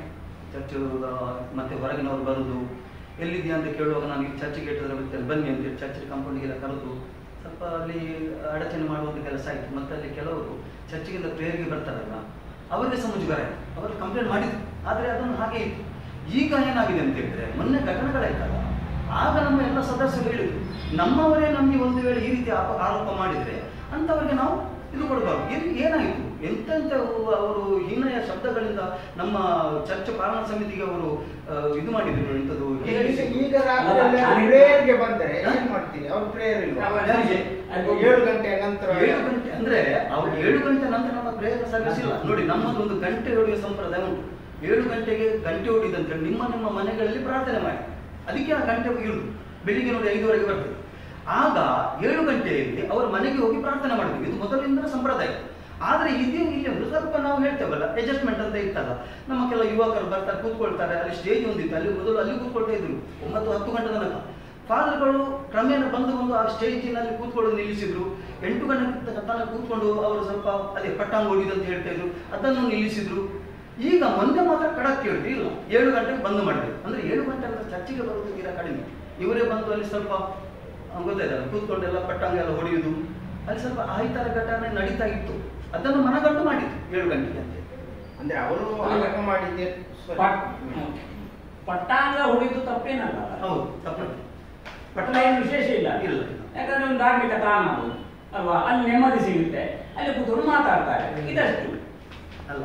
ನೆಮ್ಮದಿ ಪೂರಕವಾಗಿ ಅವರು ಮೊನ್ನೆ ಆರೋಪ ಮಾಡಿದ್ದೇನು ಅಂತ ಹೇಳಿದ್ರೆ, ಅಲ್ಲಿ ಜನರಿಗೆ ಸಮಸ್ಯೆ ಆಗ್ತದಂತಲ್ಲ, ನಮ್ಮ ಮೇಲೆ ದ್ವೇಷದಿಂದ 7 ಗಂಟೆಗೆ ಬೀಗ ಹಾಕಿದ್ದು ಒಂದು, ನಾವಲ್ಲಿ ಕೂತ್ಕೊಳ್ತೇವೆ ಅಂತೇಳಿ ಒಂದು. ಎರಡನೇದು ಮತ್ತೆ ಪ್ರೇಯರ್ ಅಲ್ಲಿ ಕೂಡ ಮತ್ತೆ ಒಂದು ಟೀಕೆ ಮಾಡುದು, ನಮ್ಮನ್ನು ವೈಯಕ್ತಿಕವಾಗಿ ಟೀಕೆ ಮಾಡುದು ಮಾಡ್ತಾ ಇದ್ರು. ಅವರು ಪೂರ್ವ ದ್ವೇಷದಿಂದಲೇ ನಮ್ಮ ಮೇಲೆ ದ್ವೇಷದಿಂದ ಇದನ್ನು ಮಾಡ್ತಾ ಇದ್ದ. ಇದು ಅವರ ಈಗ ಹೇಳಿದಕ್ಕೆ ನಾನು ಹೋಗ್ತೇನೆ. ನಾನು ಹೇಳಿದ್ದಲ್ಲ, 3,000 ಮಂದಿ ಇಲ್ಲಿ ಕ್ರಿಶ್ಚಿಯನ್ಸ್ ಇದ್ದಾರೆ. 700 ಕುಟುಂಬ ಆ 700 ಕುಟುಂಬದಿಂದ ಇವರಿಗೆ 2 ಮಂದಿಗೆ ಮಾತ್ರ ಯಾಕೆ ಆಗ್ಬೇಕು? ಅದು ಸಹ ತಿಳ್ಕೊಳ್ಳೋದು. ಮಾತ್ರ ಅವ್ರು ಮಾತಾಡ್ತಾರೆ ಅಂತ ಹೇಳಿ. ಇಲ್ಲಿ ಫಾದರ್ ವಲೇರಿಯನ್ ಅಂತ ಇದ್ರು, ಯಾವಾಗ 1075 ನಂತರ ಅವರು ಬಂದಾಗಲೇ ಹೇಳಿದ ಇಷ್ಟೇ, ಇಲ್ಲಿ ಸ್ವಲ್ಪ ಜನ ಇರಬೇಕು, ಸಾಯಂಕಾಲದ ಒಳ್ಳೇದು ಚರ್ಚ್ ವಟಾರದಲ್ಲಿ ಇರಬೇಕು. ಆದರೆ 7 ಗಂಟೆ ನಮ್ದು ಅದು 1 ಗಂಟೆ ಹೊಡೆಯುತ್ತಾರೆ. ಅದು ಪ್ರೇಯರ್ ಟೈಮ್ ಅಂತ ನಮಗೆ ಎಚ್ಚರಿಸಲಿಕ್ಕೆ, ಹೇಗೆ ಬಾಂಗ್ ಹೇಳ್ತಾರ ಹಾಗೆ. ಮತ್ತೆ ಮಧ್ಯಾಹ್ನ 12 ಗಂಟೆಗೆ, ಬೆಳಿಗ್ಗೆ 5:30 ಗಂಟೆಗೆ, 8 ಗಂಟೆಗೆ ಒಂದು ಹೊಡೆಯುತ್ತಿದ್ದು ಅದನ್ನು ಈಗ ನಿಲ್ಲಿಸಿದ್ದಾರೆ. ಯಾಕಂದ್ರೆ ಆ 8 ಗಂಟೆಗೆ ನಮಗೆ ಯಾರು ನಮ್ಮ ಹಿರಿಯರು ತೀರಿ ಹೋಗಿದ್ದಾರೆ ಅವರ ನೆನಪು ಮಾಡಿಕೊಳ್ಳಿಕ್ಕೆ ಅದು ಈಗ ಇಲ್ಲ. ಯಾಕೆಂದ್ರೆ ಈಗ ಜನ ಸಹ ಅಲ್ಲಿ ನಿಲ್ಲುವುದಿಲ್ಲ ಯಾರು. ಸೊ ಅವರು ಹೇಳಿದರು 7 ಗಂಟೆವರೆಗೆ ನೀವು ಇಲ್ಲಿ ಕೂತ್ಕೊಳ್ಳಿ, 7 ಗಂಟೆ ನಂತರ ನಿಮ್ಮ ಮನೆಗೆ ಪ್ರೇಯರ್ ಮತ್ತೆ ಮಕ್ಕಳ ಜೊತೆ ಇರಿ ಅಂತ ಹೇಳಿ ಅವರು ಹಾಗೆ ಹೇಳಿದ್ರು. ಅದೇ ತರ ಅಲ್ಲಿ ಒಂದು ವಾಲಿಬಾಲ್ ಕೋರ್ಟ್ ಇತ್ತು, ಫ್ಲಡ್ ಲೈಟ್ ಎಲ್ಲ ಆಗಿದೆ, ಅದೇ ಓಲ್ಡ್ ಸ್ಟೇಜಿನ ಎದುರುಗಡೆ. 4 ಗಂಟೆಗೆ ಇವರು ಶಾರ್ಟ್ ನಿಗ್ಗಾರ ಹಾಕಿ ಎಲ್ಲ ಬಂದು ಕೂತ್ಕೊಳ್ತಾ ಇದ್ರು. ಗರ್ಭೆಯವರು, ಈ ಡಾಲ್ಪಿ ಅವರ ಇವರೆಲ್ಲ ಪಾರ್ಟಿಯವರೆಲ್ಲ. ನಮ್ಮ ಹೆಣ್ಣು ಮಕ್ಕಳು ಹೇಗಿದ್ದಾರೆ ಈಗ ಹೈಸ್ಕೂಲ್ ಅವರು, ಅದಕ್ಕೆ ಬೇಕಾದ್ರೆ ಅದನ್ನು ಅವರು ಹೇಳಿ ಅವ್ರಿಗೆ ಅಲ್ಲಿಂದ ಶಿಫ್ಟ್ ಮಾಡಿಸಿದ್ರು ಕೆಳಗಿನ ಗ್ರೌಂಡಿಗೆ. ಯಾಕೆಂದ್ರೆ ಬೇರೆ ಏನೋ ಅವರಿಗೆ ಮುಜುಗರ ಆಗಬಾರ್ದು ಶಾಲೆ ಬಿಡುವ ಟೈಮ್ನಲ್ಲಿ ಅಂತ. ಅದರಿಂದ ಸ್ವಲ್ಪ ಒಂದು ದಿವಸ ದರ್ಶನ ಆಯಿತು, ಮತ್ತೆ ಅದು ಮೂಲ ಆಯಿತು. ಯಾಕಂದ್ರೆ ಅದು ಸರಿಯಾದ ಆಯಿತು. ಹಾಗೆ ಇದು ಹೇಳಿದ ತಪ್ಪೇನಲ್ಲ. ಯಾಕಂದ್ರೆ 7 ಗಂಟೆ ನಿಮ್ಮ ಹೆಂಡತಿ ಮಕ್ಕಳ ಜೊತೆ ನೀವು ಮನೆಯಲ್ಲಿ ಒಂದು ಪ್ರೇಯರ್ ಮಾಡೋದು ಒಂದು ಮಾಮೂಲು ಮಾಡಬೇಕು. ಮತ್ತೆ ಮಕ್ಕಳ ಜೊತೆ ಸ್ವಲ್ಪ ಇರಬೇಕು ಅಂತ ಉದ್ದೇಶ ಅಷ್ಟೇ. ಮತ್ತೆ ಇಲ್ಲಿ ಯಾರೆಲ್ಲ ಕಾರ್ ಇಡ್ತಾರಂತ ನಾವು ನಿಮಗೆ ಲಿಸ್ಟ್ ಕೊಡ್ಲಿಕ್ಕೆ ಆಗಲ್ಲ. ಬಟ್ ನಾನು ಮನೆ ಒಂದು ಕ್ವಶನ್ ಮಾಡಿದೆ, ಯಾಕಂದ್ರೆ ನಮಗೆಲ್ಲ ಗೊತ್ತಿಲ್ಲ, ಹಿಂದಿನಿಂದ ದೇವರ ಫೋಟೋ ಇರೋದು, ಯಾರ್ದು ಕ್ರಿಶ್ಚಿಯನ್ ಅವರ ಇರೋದು ಎಲ್ಲರೂ ನಿಲ್ತಾರೆ. ಅಲ್ಲಿ ಕಾರ್ ಪಾರ್ಕ್ ಮಾಡಿ ಅವರ ಮಂಗಳೂರಿಗೆ ಸಾಯಂಕಾಲ ಬರ್ತಾರೆ. ಯಾರನ್ನು ಇಷ್ಟರವರೆಗೆ ಒಬ್ಜೆಕ್ಷನ್ ಮಾಡಲಿಲ್ಲ, ಕೇಳಿದ್ರು. ಮೊನ್ನೆಯಿಂದ ಮಾತ್ರ ಇವರು ಹೇಳ್ತಾರೆ ನೀವು 7 ಗಂಟೆಗೆ ತೆಗಿಬೇಕು ಅಂತ ಹೇಳ್ತಾರೆ ಅವರು ಗೇಟ್ನವರು. ಅವ್ರು ಇಟ್ಟು ಹೋದ್ರು. ಈಗ ಬೆಳಿಗ್ಗೆಲ್ಲ ಪಾರ್ಕಿಗೆ ಹೋಗುವವರಿದ್ದಾರೆ ಕೆಲವರು. ಈ ಕಾಲೇಜ್ ಸ್ಟೂಡೆಂಟ್ ಅಂದ್ರೆ ಈ ಮೆಡಿಕಲ್ ಸ್ಟೂಡೆಂಟ್ ಮತ್ತೆ IT ಪ್ರೊಫೆಷನಲ್ಸ್ ಎಲ್ಲ ಹೋಗೋದಲ್ಲಿ ಲೈನ್ ನಲ್ಲಿ ಇಟ್ಬಿಡ್ತಾರೆ 2 ವೀಲರ್ಸ್. ಅವರ ವೆಹಿಕಲ್ಸ್ ಒಂದು ನಿಲ್ತದೆ ಇಲ್ಲಿ, ಬಾಕಿ ವೆಹಿಕಲ್ಸ್ ಬೇರೆ ಕಡೆ ನಿಲ್ತದೆ. ಬಸ್ ಅವರದ್ದು PA ಕಾಲೇಜ್ ನಿಲ್ತದೆ, ಸೈಂಟ್ ಜೋಸೆಫ್ಸ್ ನಿಲ್ತದೆ, ಮತ್ತೊಂದು 2-3 ನಿಲ್ತದೆ, ಹೀಗೆಲ್ಲ. ಸೊ ಅವರಿಗೆ ಯಾಕೆ ಉಪದ್ರ ಆಗೋದಿಲ್ಲ? ಈಗ ಅವರು ಮೊನ್ನೆ ಇಬ್ಬರನ್ನು ಅವರು ಗೇಟ್ ಹತ್ತಿಸಿದ್ದಾರೆ. ಅವನ ಪಾಪ ಅವನಿಗೆ ಗೊತ್ತಿರಲಿಲ್ಲ, ಎದುರು ಅಂಗಡಿಯ ಸೇಲ್ಸ್ ಮ್ಯಾನ್ ಅವನು ಒಳಗೆ ಇಟ್ಟು ಅವನ ಕೆಲಸದಲ್ಲಿ ಅವನಿಗೆ ಗೊತ್ತಿಲ್ಲ ಇದು ವಿಷಯ. ಅವನಲ್ಲ ಬೇರೆ ಅವನು. ಲಾಸ್ಟ್ ಅವನಿಗೆ ನಾವು 10 ಗಂಟೆಗೆ ಯಾಕಂದ್ರೂ ಹೋಗುವಾಗ ವ್ಯವಸ್ಥೆ ಮಾಡಿದ್ದೀವಿ. ಯಾಕಂದರೆ ಅವನು ಹೇಳಿದ 10 ಗಂಟೆವರೆಗೆ ನನಗೆ ಎಷ್ಟು ಸಾಕು, ಮತ್ತೆ ನಾನು ಇದು ಮಾಡ್ತೇನೆ ಅಂತ. ಆಗ ನಾವು ಹೇಳಿದ್ವಿ ಗೇಟ್ ಹತ್ತಿ ಬಂದದ್ದು ಸರಿಯಲ್ಲ. ಯಾಕಂದರೆ ಎಲ್ಲ ಅಲ್ಲಿ CCTVಯಲ್ಲಿ ಕಾಣ್ತದೆ. ಅವರು ನನಗೆ ಹೇಳಿದ್ದಕ್ಕೆ ನಾನು ಆದರೂ ಅವ್ರು ಹೇಳ್ತಾರಂತೆ ನೀವು ಮಾಡೋದು ಸರಿ ಅಂತ ಕೇಳಿದೆ ನಾನು. ಹಾಗೆ ಇಲ್ಲ, ನಾವೆಲ್ಲ ಹಾಗೆ ಮಾಡಿದ್ರೆ ಅವನನ್ನು ಬೇಕಾದ್ರೆ ನಮಗೆ ಹಿಡಿದು ಒಳಗೆ ನಿಲ್ಲಿಸ್ಬೋದು, ಕೂತ್ಕೊಳಿಸ್ಬೋದು, ಪೊಲೀಸಿಗೆ ಕೊಡ್ಬೋದು. ಇಷ್ಟ ಅವರಿಗೆ ಅಂಥದ್ದೇನು ಆಗಲಿಲ್ಲ. ಮತ್ತೆ ನಮ್ಮ ಚರ್ಚಿನಲ್ಲಿ ಅನೌನ್ಸ್ ಮಾಡಿ 1 ವಾರ ಟೈಮ್ ಕೊಟ್ಟಿದ್ದಾರೆ. 6 ತಾರೀಕಿಗೆ ಅದು ನಮ್ಮದು ಡಿಸಿಷನ್ ಆದದ್ದು. ಏಪ್ರಿಲ್ 6 ತಾರೀಕಿಗೆ ಇಂಪ್ಲಿಮೆಂಟ್ ಆದದ್ದು 13ಕ್ಕೆ. ಅದರ ಮೊದಲು ಎಲ್ಲ ಸುದ್ದಿ ಹೋಗಿದೆ. ಅಲ್ಲಿ ಅವ್ರು ಕೇಳುದು ಎಂತ ಗೊತ್ತುಂಟ, ಅವ್ರು ಹೇಗೆ ಬಂದ್ ಮಾಡ್ತಾರೆ ನೋಡುವ, ನಾವು ನೋಡ್ಕೊಳ್ತೀವಿ. ಅದರ ಮೊದಲಾಗಿದೆ ಅಲ್ಲ, ನಮಗೆಲ್ಲ ಗೊತ್ತುಂಟು. ಅಲ್ಲ, ಈ ತೀರ್ಮಾನ ಆಗೋದಕ್ಕೆ ಇವರೇ ಕಾರಣ. ನೀವು ಆ ತೀರ್ಮಾನ ತಗೊಳ್ಳಿಕ್ಕೆ ಇವರೇ ವಿಷಯ ನಾನು ಹೇಳ್ತೇನೆ. ಈ ತೀರ್ಮಾನ ಆಗ್ಲಿಕ್ಕೆ ಕಾರಣ ಏನಂತ ಹೇಳಿದ್ರೆ, ಈಗ ಮೊನ್ನೆ ಒಂದು ಇಶ್ಯೂ ಆಯ್ತು ಶಾಲಾ ವಠಾರದಲ್ಲಿ ಫಿಲ್ಮ್ ಶೂಟಿಂಗ್ ಅನ್ನ ಅದು SSLC ಎಕ್ಸಾಮ್ ಟೈಮ್ ಅಲ್ಲಿ ಅದು ಆಗ್ಲೇ ಇಲ್ಲ, ಅದನ್ನ ನಿಲ್ಲಿಸಿದ ನಂತರ ಇವರು ಅಷ್ಟು ಒಳ್ಳೆಯ ಮನಸ್ಸಿನವರಾದ್ರೆ ಅದನ್ನ ಅಷ್ಟು ದೊಡ್ಡ ಹೇಳಿಕೆಯನ್ನ ಮಾಡ್ಬೇಕಂತ ಒಂದಿರ್ಲಿಲ್ಲ. ಇದು ಕಾರಣ ಏನಂತ ಹೇಳಿದ್ರೆ ಪಟ್ಟಂಗ ಹೊಡೆದು ಇದನ್ನ ಈ ರೀತಿ ಇಶ್ಯೂ ಮಾಡ್ಬೇಕು. ಯಾಕಂತ ಹೇಳಿದ್ರೆ ನಮ್ಮದು ಏನು ನಡೆಯುವುದಿಲ್ಲ, ಅದಕ್ಕೆ ನಡೆಸುವಂತೆ ತೋರಿಸುವಂತದ್ದು ಅವರಿಗೆ ಈ ರೀತಿ ಮಾಡ್ಬೇಕಿತ್ತು. ಆದ್ದರಿಂದ ಅವರೇ ಆ ವಿಷಯವನ್ನು ತರುವಾಗ ಮೊನ್ನೆ 6 ತಾರೀಕಿಗೆ ನಮ್ಮ ಚರ್ಚ್ ಪಾಲನಾ ಸಮಿತಿಯ ಸಭೆ ಆಯಿತು. ಆ ಸಭೆಯಲ್ಲಿ 53 ಜನ ಸದಸ್ಯರಿದ್ರು. ಎಲ್ಲರೂ ಒಕ್ಕಲಿನಿಂದ ಆ ವಿಷಯವನ್ನು ಹೇಳಿದ್ರು. 7 ಗಂಟೆಗೆ ಇದನ್ನ ಬಂದ್ ಮಾಡಲೇಬೇಕು. ಇದಕ್ಕಿಂತ ಮುಂಚೆ ನಾವು ಯಾವುದನ್ನು ಕೂಡ ಅವರಿಗೆ ತೊಂದರೆ ಮಾಡಲಿಲ್ಲ. 8 ಗಂಟೆ ತನಕ ಅವರು ಪಟ್ಟಂಗ ಹೊಡಿತಿದ್ದದ್ದು ಮಾತ್ರ ಅಲ್ಲ, ಅದು ಒಳ್ಳೆಯ ವಿಷಯ. ಪಟ್ಟಂಗ ಹೊಡೆದು ಇನ್ನೊಬ್ಬರನ್ನ ನಿಂದನೆ ಮಾಡಿ ಮತ್ತೆ ಮನೆಗೆ ಹೋಗುದು. 1 ಗಂಟೆ 2 ಗಂಟೆ ತನಕ PMB ಅಂತ ಒಂದು ವಾಟ್ಸ್ಆಪ್ ಗ್ರೂಪ್ ಇದೆ, ಪುತ್ತೂರು ಮರಿಲ್ ಬನ್ನೂರ್ ಅಂತ. ಆ ಗ್ರೂಪ್ ಅಲ್ಲಿ ಅದರ ಉದ್ದೇಶ, ಅದು ಡಾನ್ ಬಾಸ್ಕೋ ಕ್ಲಬ್ನವರು ಅದನ್ನು ಅನುಷ್ಠಾನ ಮಾಡಿದ್ರು. ಉದ್ದೇಶ ಈ ಮೊದಲು ಈ ಮರಿಲ್ನವರು ಕೂಡ ಬನ್ನೂರ್ನವರು ಕೂಡ ನಮ್ಮ ಚರ್ಚಿಗೆ ಸೇರಿದವರು. ಮತ್ತೆ ಅದು ಡಿವೈಡ್ ಆಯಿತು. ಎಲ್ಲರಿಗೆ ಇಲ್ಲಿಯ ವಿಷಯ, ಈಗ ಯಾರಾದ್ರೂ ತೀರಿ ಹೋದ್ರೆ ಆ ವಿಷಯ ಗೊತ್ತಾಗ್ಲಿ, ಯಾರಿಗಾದ್ರೂ ಜಾಬಿನ ಅವಶ್ಯಕತೆ ಇದ್ರೆ ಅದು ಗೊತ್ತಾಗ್ಲಿ, ಆ ಉದ್ದೇಶದಿಂದ ಅದನ್ನ ಅವರು ಸಹ ಅದರಲ್ಲಿ ಇದ್ದಾರೆ. ಈಗ ಪುತ್ತೂರು ಚರ್ಚಿನವರು ಮಾತ್ರ PMB ಗ್ರೂಪ್ ಅಲ್ಲಿ ಇರುವಂತದ್ದಲ್ಲ. ಅದರಲ್ಲಿ ಎಂತ ಅಂತ ಹೇಳಿದ್ರೆ ಈ ನಿಂದನೆ ಮಾಡುವಂಥದ್ದು, ಧಾರ್ಮಿಕ ನಿಂದನೆ ಮಾಡುವಂಥದ್ದು, ರಾಜಕೀಯ ನಿಂದನೆ ಮಾಡುವಂಥದ್ದು, ಒಬ್ಬನ ಮೇಲೆ ಇನ್ನೊಬ್ಬನಿಗೆ ವೈಯಕ್ತಿಕ ದೇಶವಿದ್ರೆ ಅದನ್ನ ಮಾಡುವಂಥದ್ದು. ಈಗ ಮೊನ್ನೆ ತಾನೇ ಇಲ್ಲಿ ಪತ್ರಿಕಾಗೋಷ್ಠಿಯನ್ನು ರಿಲೀಸ್ ಮಾಡಿದ್ರು. ಅದರ ನಂತರ ಅಲ್ಲಿ ಮಹಾಕಾವ್ಯ ಎಲ್ಲ ಹರಿದಾಡ್ತಾ ಉಂಟು. ಇದನ್ನೆಲ್ಲ ಆದ್ರೆ ಇದು ಎಷ್ಟು ಒಳ್ಳೆಯ ಕಾರಣಕ್ಕೋಸ್ಕರ ಅವರು ಪಟ್ಟಂಗ ಹೊಡಿತಾ ಇದ್ದಾರೆ. ಇದು ಹಾಗಾದ್ರೆ ಇದು ನಮ್ಮ ಈಗ ಪ್ರಶ್ನೆ, ಇದು ಪಟ್ಟಂಗ ಹೊಡೆಯುವ ಸ್ಥಳವೇ? ಹಾಗಾದ್ರೆ ಅವರ ಮನೆಯಲ್ಲಿ ಕೂತ್ಕೊಂಡು ಅವರಿಗೆ ಪಟ್ಟಂಗ ಹೊಡೆಯಬಹುದಲ್ವ? ಇದು ಹಾಗಾದ್ರೆ ಇದು ಬಸ್ ಸ್ಟ್ಯಾಂಡ್ ಭಾರತರ ಆಗುದಾದ್ರೆ ಅದು ಯಾಕೆ? ನಮ್ಗೆ ನೆಮ್ಮದಿ ಬೇಕು. ಈಗ ಮೊನ್ನೆಯಿಂದ ಎಷ್ಟು ಶಾಂತಿ ಕಾಣ್ತಾ ಉಂಟು ನಮ್ಮ ಪುತ್ತೂರು ಚರ್ಚಿನಲ್ಲಿ. ಜನ ನೆಮ್ಮದಿಯಿಂದ ಇದ್ದಾರೆ, ಖುಷಿಯಲ್ಲಿದ್ದಾರೆ, ಎಲ್ಲ ಕಡೆಯಿಂದ ಇದಕ್ಕೆ ಪ್ರೋತ್ಸಾಹ ಸಿಗ್ತಾ ಉಂಟು. ಆದ್ರೆ ಇಂಥವ್ರು ಇದನ್ನ ನಾವು ಪಟ್ಟಂಗ ಹೊಡಿಲಿಕ್ಕೆ ಇಲ್ಲಿ ಬರುವಂತದ್ದು, ಇವರು ಮನೆಗೆ ಸರಿಯಾಗಿ ಹೋಗ್ತಾರೆ. ಅದಕ್ಕೆ ನಮ್ಮ ಧರ್ಮಗುರುಗಳು ಮೊನ್ನೆ ಇದು ಪೂಜೆಯ ನಂತರ ಒಂದು ಪ್ರಕಟಣೆ ಉಂಟು. ಆ ಪ್ರಕಟಣೆ ಅವರು ಪ್ರಕಟಿಸಿದ್ದು ಮಾತ್ರ ನೀವು ಹೀಗೆ ಹೋಗಿ ಮನೆಯಲ್ಲಿ ಪ್ರಾರ್ಥನೆ ಮಾಡಿ ಕುಟುಂಬದವರ ಜೊತೆ ನೀವು ನಿಮ್ಮ ದಿನ ಕಳೆಯಿರಿ ಅಂತ ಅವರು ಹೇಳಿದ್ದು. ಅದನ್ನ ಅವರು ಎಳೆದುಕೊಂಡು ಅವರ ಮೇಲೆ ಹೇಳಿದ್ದಾರೆ. ಯಾರ ಹೆಸರು ಕೂಡ ತೆಗೀಲಿಲ್ಲ. ಹಾಗಾದ್ರೆ ಅವರನ್ನು ಅದನ್ನ ಯಾಕೆ ಹೇಳಿರುವಂತದ್ದು? ನಮ್ಮ ಎಲ್ಲ ಕ್ರೈಸ್ತ ಬಂಧುಗಳಿಗೆ ಅವರು ಹೇಳಿದ್ದು, ಪುತ್ತೂರಿನ ಜನತೆಗೆ ಎಲ್ಲರೂ ಒಪ್ಪಿದ್ದಾರೆ. ಸರ್, ಈಗ ಫಿಲ್ಮ್ ಶೂಟಿಂಗ್ 1.5 ತಿಂಗಳ ಮೊದಲು ಇದಾಗಿತ್ತು ಅಂತ ಹೇಳಿದ್ರಿ. ಅವ್ರು ಬಂದಾಗ ಅದು ಬಂದದ್ದು ನಿಮ್ಗೆ ಗೊತ್ತಿಲ್ಲ ಅಂತ ಹೇಳಿದ್ರಿ. ಸರಿ, ಇದೆಲ್ಲ ಅಷ್ಟು ಸತ್ಯ ಇಲ್ಲ ಅಂತ ನನ್ನ ಅಭಿಪ್ರಾಯ. ಯಾಕಂದ್ರೆ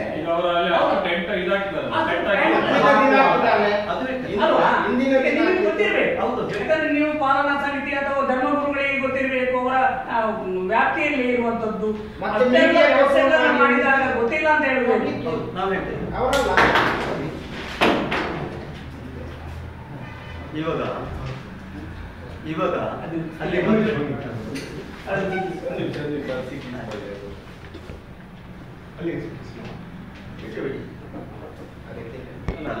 ಹಾಲ್ ಅಲ್ಲಿ ಮದುವೆ ಆಗ್ತದೆ. 2 ದಿನ ಮೊದಲೇ ಡೆಕೋರೇಷನ್ ಮಾಡ್ತಾರೆ. ಅದು ನಮ್ಮಲ್ಲಿ ಸ್ವಲ್ಪ ಲಿಬರಲ್ ಉಂಟು. ಅದೇ ರೀತಿಯಲ್ಲಿ ಇಲ್ಲಿ ಗ್ರೌಂಡ್ ಅಲ್ಲಿ ಸಹ ಡೆಕೋರೇಷನ್ ಮಾಡ್ತಾರೆ. ಡೆಕೋರೇಷನ್ ಎಲ್ಲ ಗಮನಕ್ಕೆ ಬರ್ತದೆ. ನಮ್ಮ ಗಮನಕ್ಕೆ ಬಂದಿದೆ. ಬೆಳಿಗ್ಗೆ ಪೂಜೆಗೆ ಬಂದಿದ್ದು ಡೆಕೋರೇಷನ್ ಉಂಟು. ಬೆಳಿಗ್ಗೆ 3 ಗಂಟೆ ಬಂದು ಮಾಡಿದ್ದಾರೆ. ಯಾಕಂದ್ರೆ ಫಿಲ್ಮ್ ಶೂಟಿಂಗ್ ಅವ್ರದ್ದು ಹೀರೋ ಹೀರೋಯಿನ್ ಅಂತ ಡೇಟ್ ಎಲ್ಲ ಫಿಕ್ಸ್ ಮಾಡ್ಲಿಕ್ಕೆ ಉಂಟಲ್ಲ, ಆ ಡೇಟ್ ಫಿಕ್ಸ್ ಮಾಡಿದ ನಂತರ ಅವರು ಡೆಕೋರೇಷನ್ ಮಾಡ್ಲಿಕ್ಕೆ ಬಂದದ್ದು 3 ಗಂಟೆಗೆ.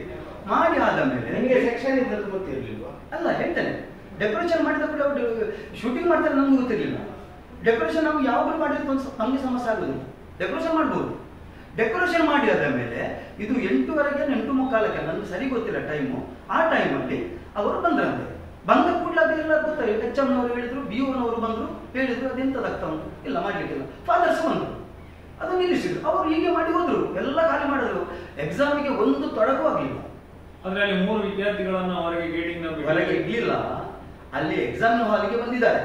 ಹೊರಗೆ ಆಚೆ ರೋಡಲ್ಲಿ ಬಂದದಲ್ಲ. ಹೌದು, ಅದು ಆಚೆ ರೋಡಲ್ಲಿ ಬಂದದ್ದು ಹೌದಲ್ವಾ? ಈಗ ಇಲ್ಲಿ ಅವರಿಗೆ ತಡೆ ಕೊಟ್ಟದ್ದು ಹೌದಲ್ಲ? ಈಗ ಎದುರು ನಾವು ಗೇಟ್ ಅನ್ನ ಹಾಕಿದ್ರು, ಸರಿ ತಾನೆ?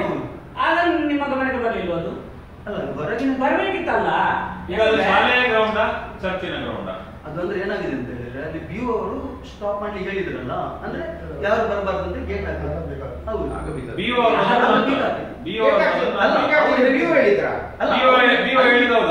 ಬಂದ್ರಲ್ಲ, BO ಮಕ್ಕಳನ್ನು ಬಿಡಬೇಡಿ ಅಂತ ಹೇಳಿದ್ರ? ಇಲ್ಲ ಇಲ್ಲ, ಅದು ಹೇಳಿಕ್ಕೆ ಸಾಧ್ಯ ಇಲ್ಲ, ಅವರೇ ಹೇಳಿದ್ರು.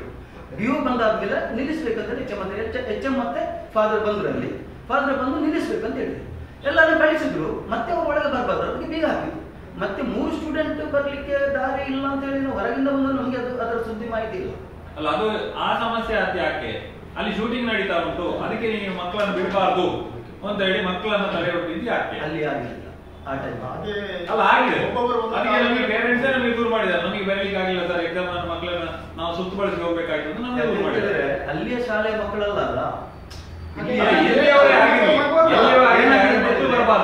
ಅಲ್ಲಿಯ ಏನಾಗಿದೆ ಅಂತ ಹೇಳಿದ್ರೆ, ಅಲ್ಲಿಯವರಾದ್ರೆ ಅದೇ ಶಾಲೆಯಲ್ಲಿ ಅಲ್ಲ, ಅವರು ಬೇರೆ ಕಡೆ ಶಾಲೆಗೆ ಎಕ್ಸಾಮ್. ಹೌದೌದು, ಸೆಂಟರ್. ಬೇರೆ ಮಕ್ಕಳಿಗೆ ಅಲ್ಲಿ ಅದರ ಇದು ಗೊತ್ತಿರಲಿಲ್ಲ, ಹಾಗೆ ಇರ್ಬೋದು, ನಮ್ಗೆ ಗೊತ್ತಿಲ್ಲ. ನಾನು ಹೇಳ್ತೇನೆ, ಗೇಟ್ ಹಾಕಿದ್ದು ನಿಜ, ಮಕ್ಕಳನ್ನ ನಿಲ್ಲಿಸಿದ್ದು ನಿಜ ಅಲ್ಲಿ ಅಲ್ವಾ? ಯಾಕಂದ್ರೆ ಇದು ಗೊತ್ತಿರ್ಬೇಕಿತ್ತಲ್ಲ ನಿಮಗೆ ಅಂತ. ನಿಮ್ಮ ಕಾರ್ಯವ್ಯಾಪ್ತಿಯಲ್ಲಿ ಬರ್ತದೆ ಅದು.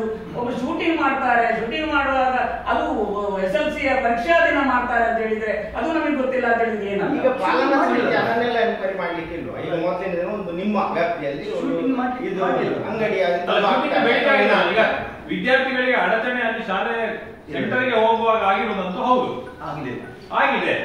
ಅದಕ್ಕೆ ನಮ್ಮಲ್ಲಿ ದಾಖಲೆ ಇದೆ. ನಾವು ದಾಖಲೆ ಇಲ್ಲದೆ ನಾವು ಅದನ್ನು ನ್ಯೂಸ್ ಮಾಡಲಿಲ್ಲ. ನಮ್ಮಲ್ಲಿ ದಾಖಲೆ ಇದೆ. ಬೆಳಿಗ್ಗೆ 3 ಮಕ್ಕಳಿಗೆ ಅಲ್ಲಿ ಏನು ಒಳಗೆ ಬಿಡದೆ ಅವರನ್ನ ಸಂಪೂರ್ಣ ನಿಷೇಧ ಮಾಡಿ HM ಅಲ್ಲಿ ಹೋಗಿ ನೀವು ಕೇಳ್ಕೊಳ್ಳಿ ಅಂತ ಹೇಳುವಲ್ಲಿವರೆಗೆ ತಲುಪಿದೆ. ಅದರಿಂದ ನಂತರ BO ಬಂದದ್ದು. ಅದರ ಮೊದಲು BO ಕೂಡ ಬರಲಿಲ್ಲ. BO ಹೇಳಿ ಗೇಟ್ ಹಾಕಿದ್ದು ಕೂಡ ಅಲ್ಲ. BO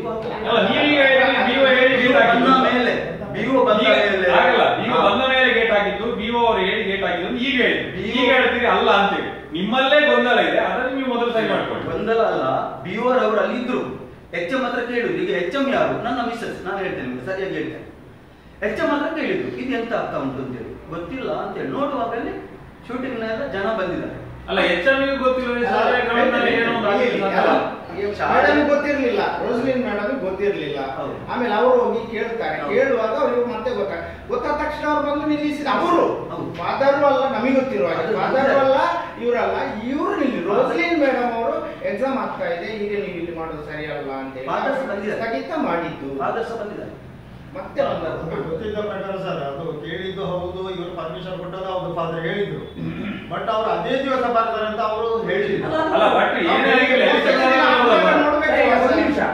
ಈಗ ಇಂಥ ಡೇಟ್ ನಿಂದ ಇಂಥ ಡೇಟ್ ನ ತನಕ ನಮಗೆ ಶೂಟಿಂಗ್ಗೆ ಪರ್ಮಿಷನ್ ಬೇಕು ಅಂತ ಕೇಳುದು, ಸರಿ ತಾನೆ? ಅದು ಗೊತ್ತಿರೋದೇ ಇರಲಿಕ್ಕೆ ಸಾಧ್ಯವೇ.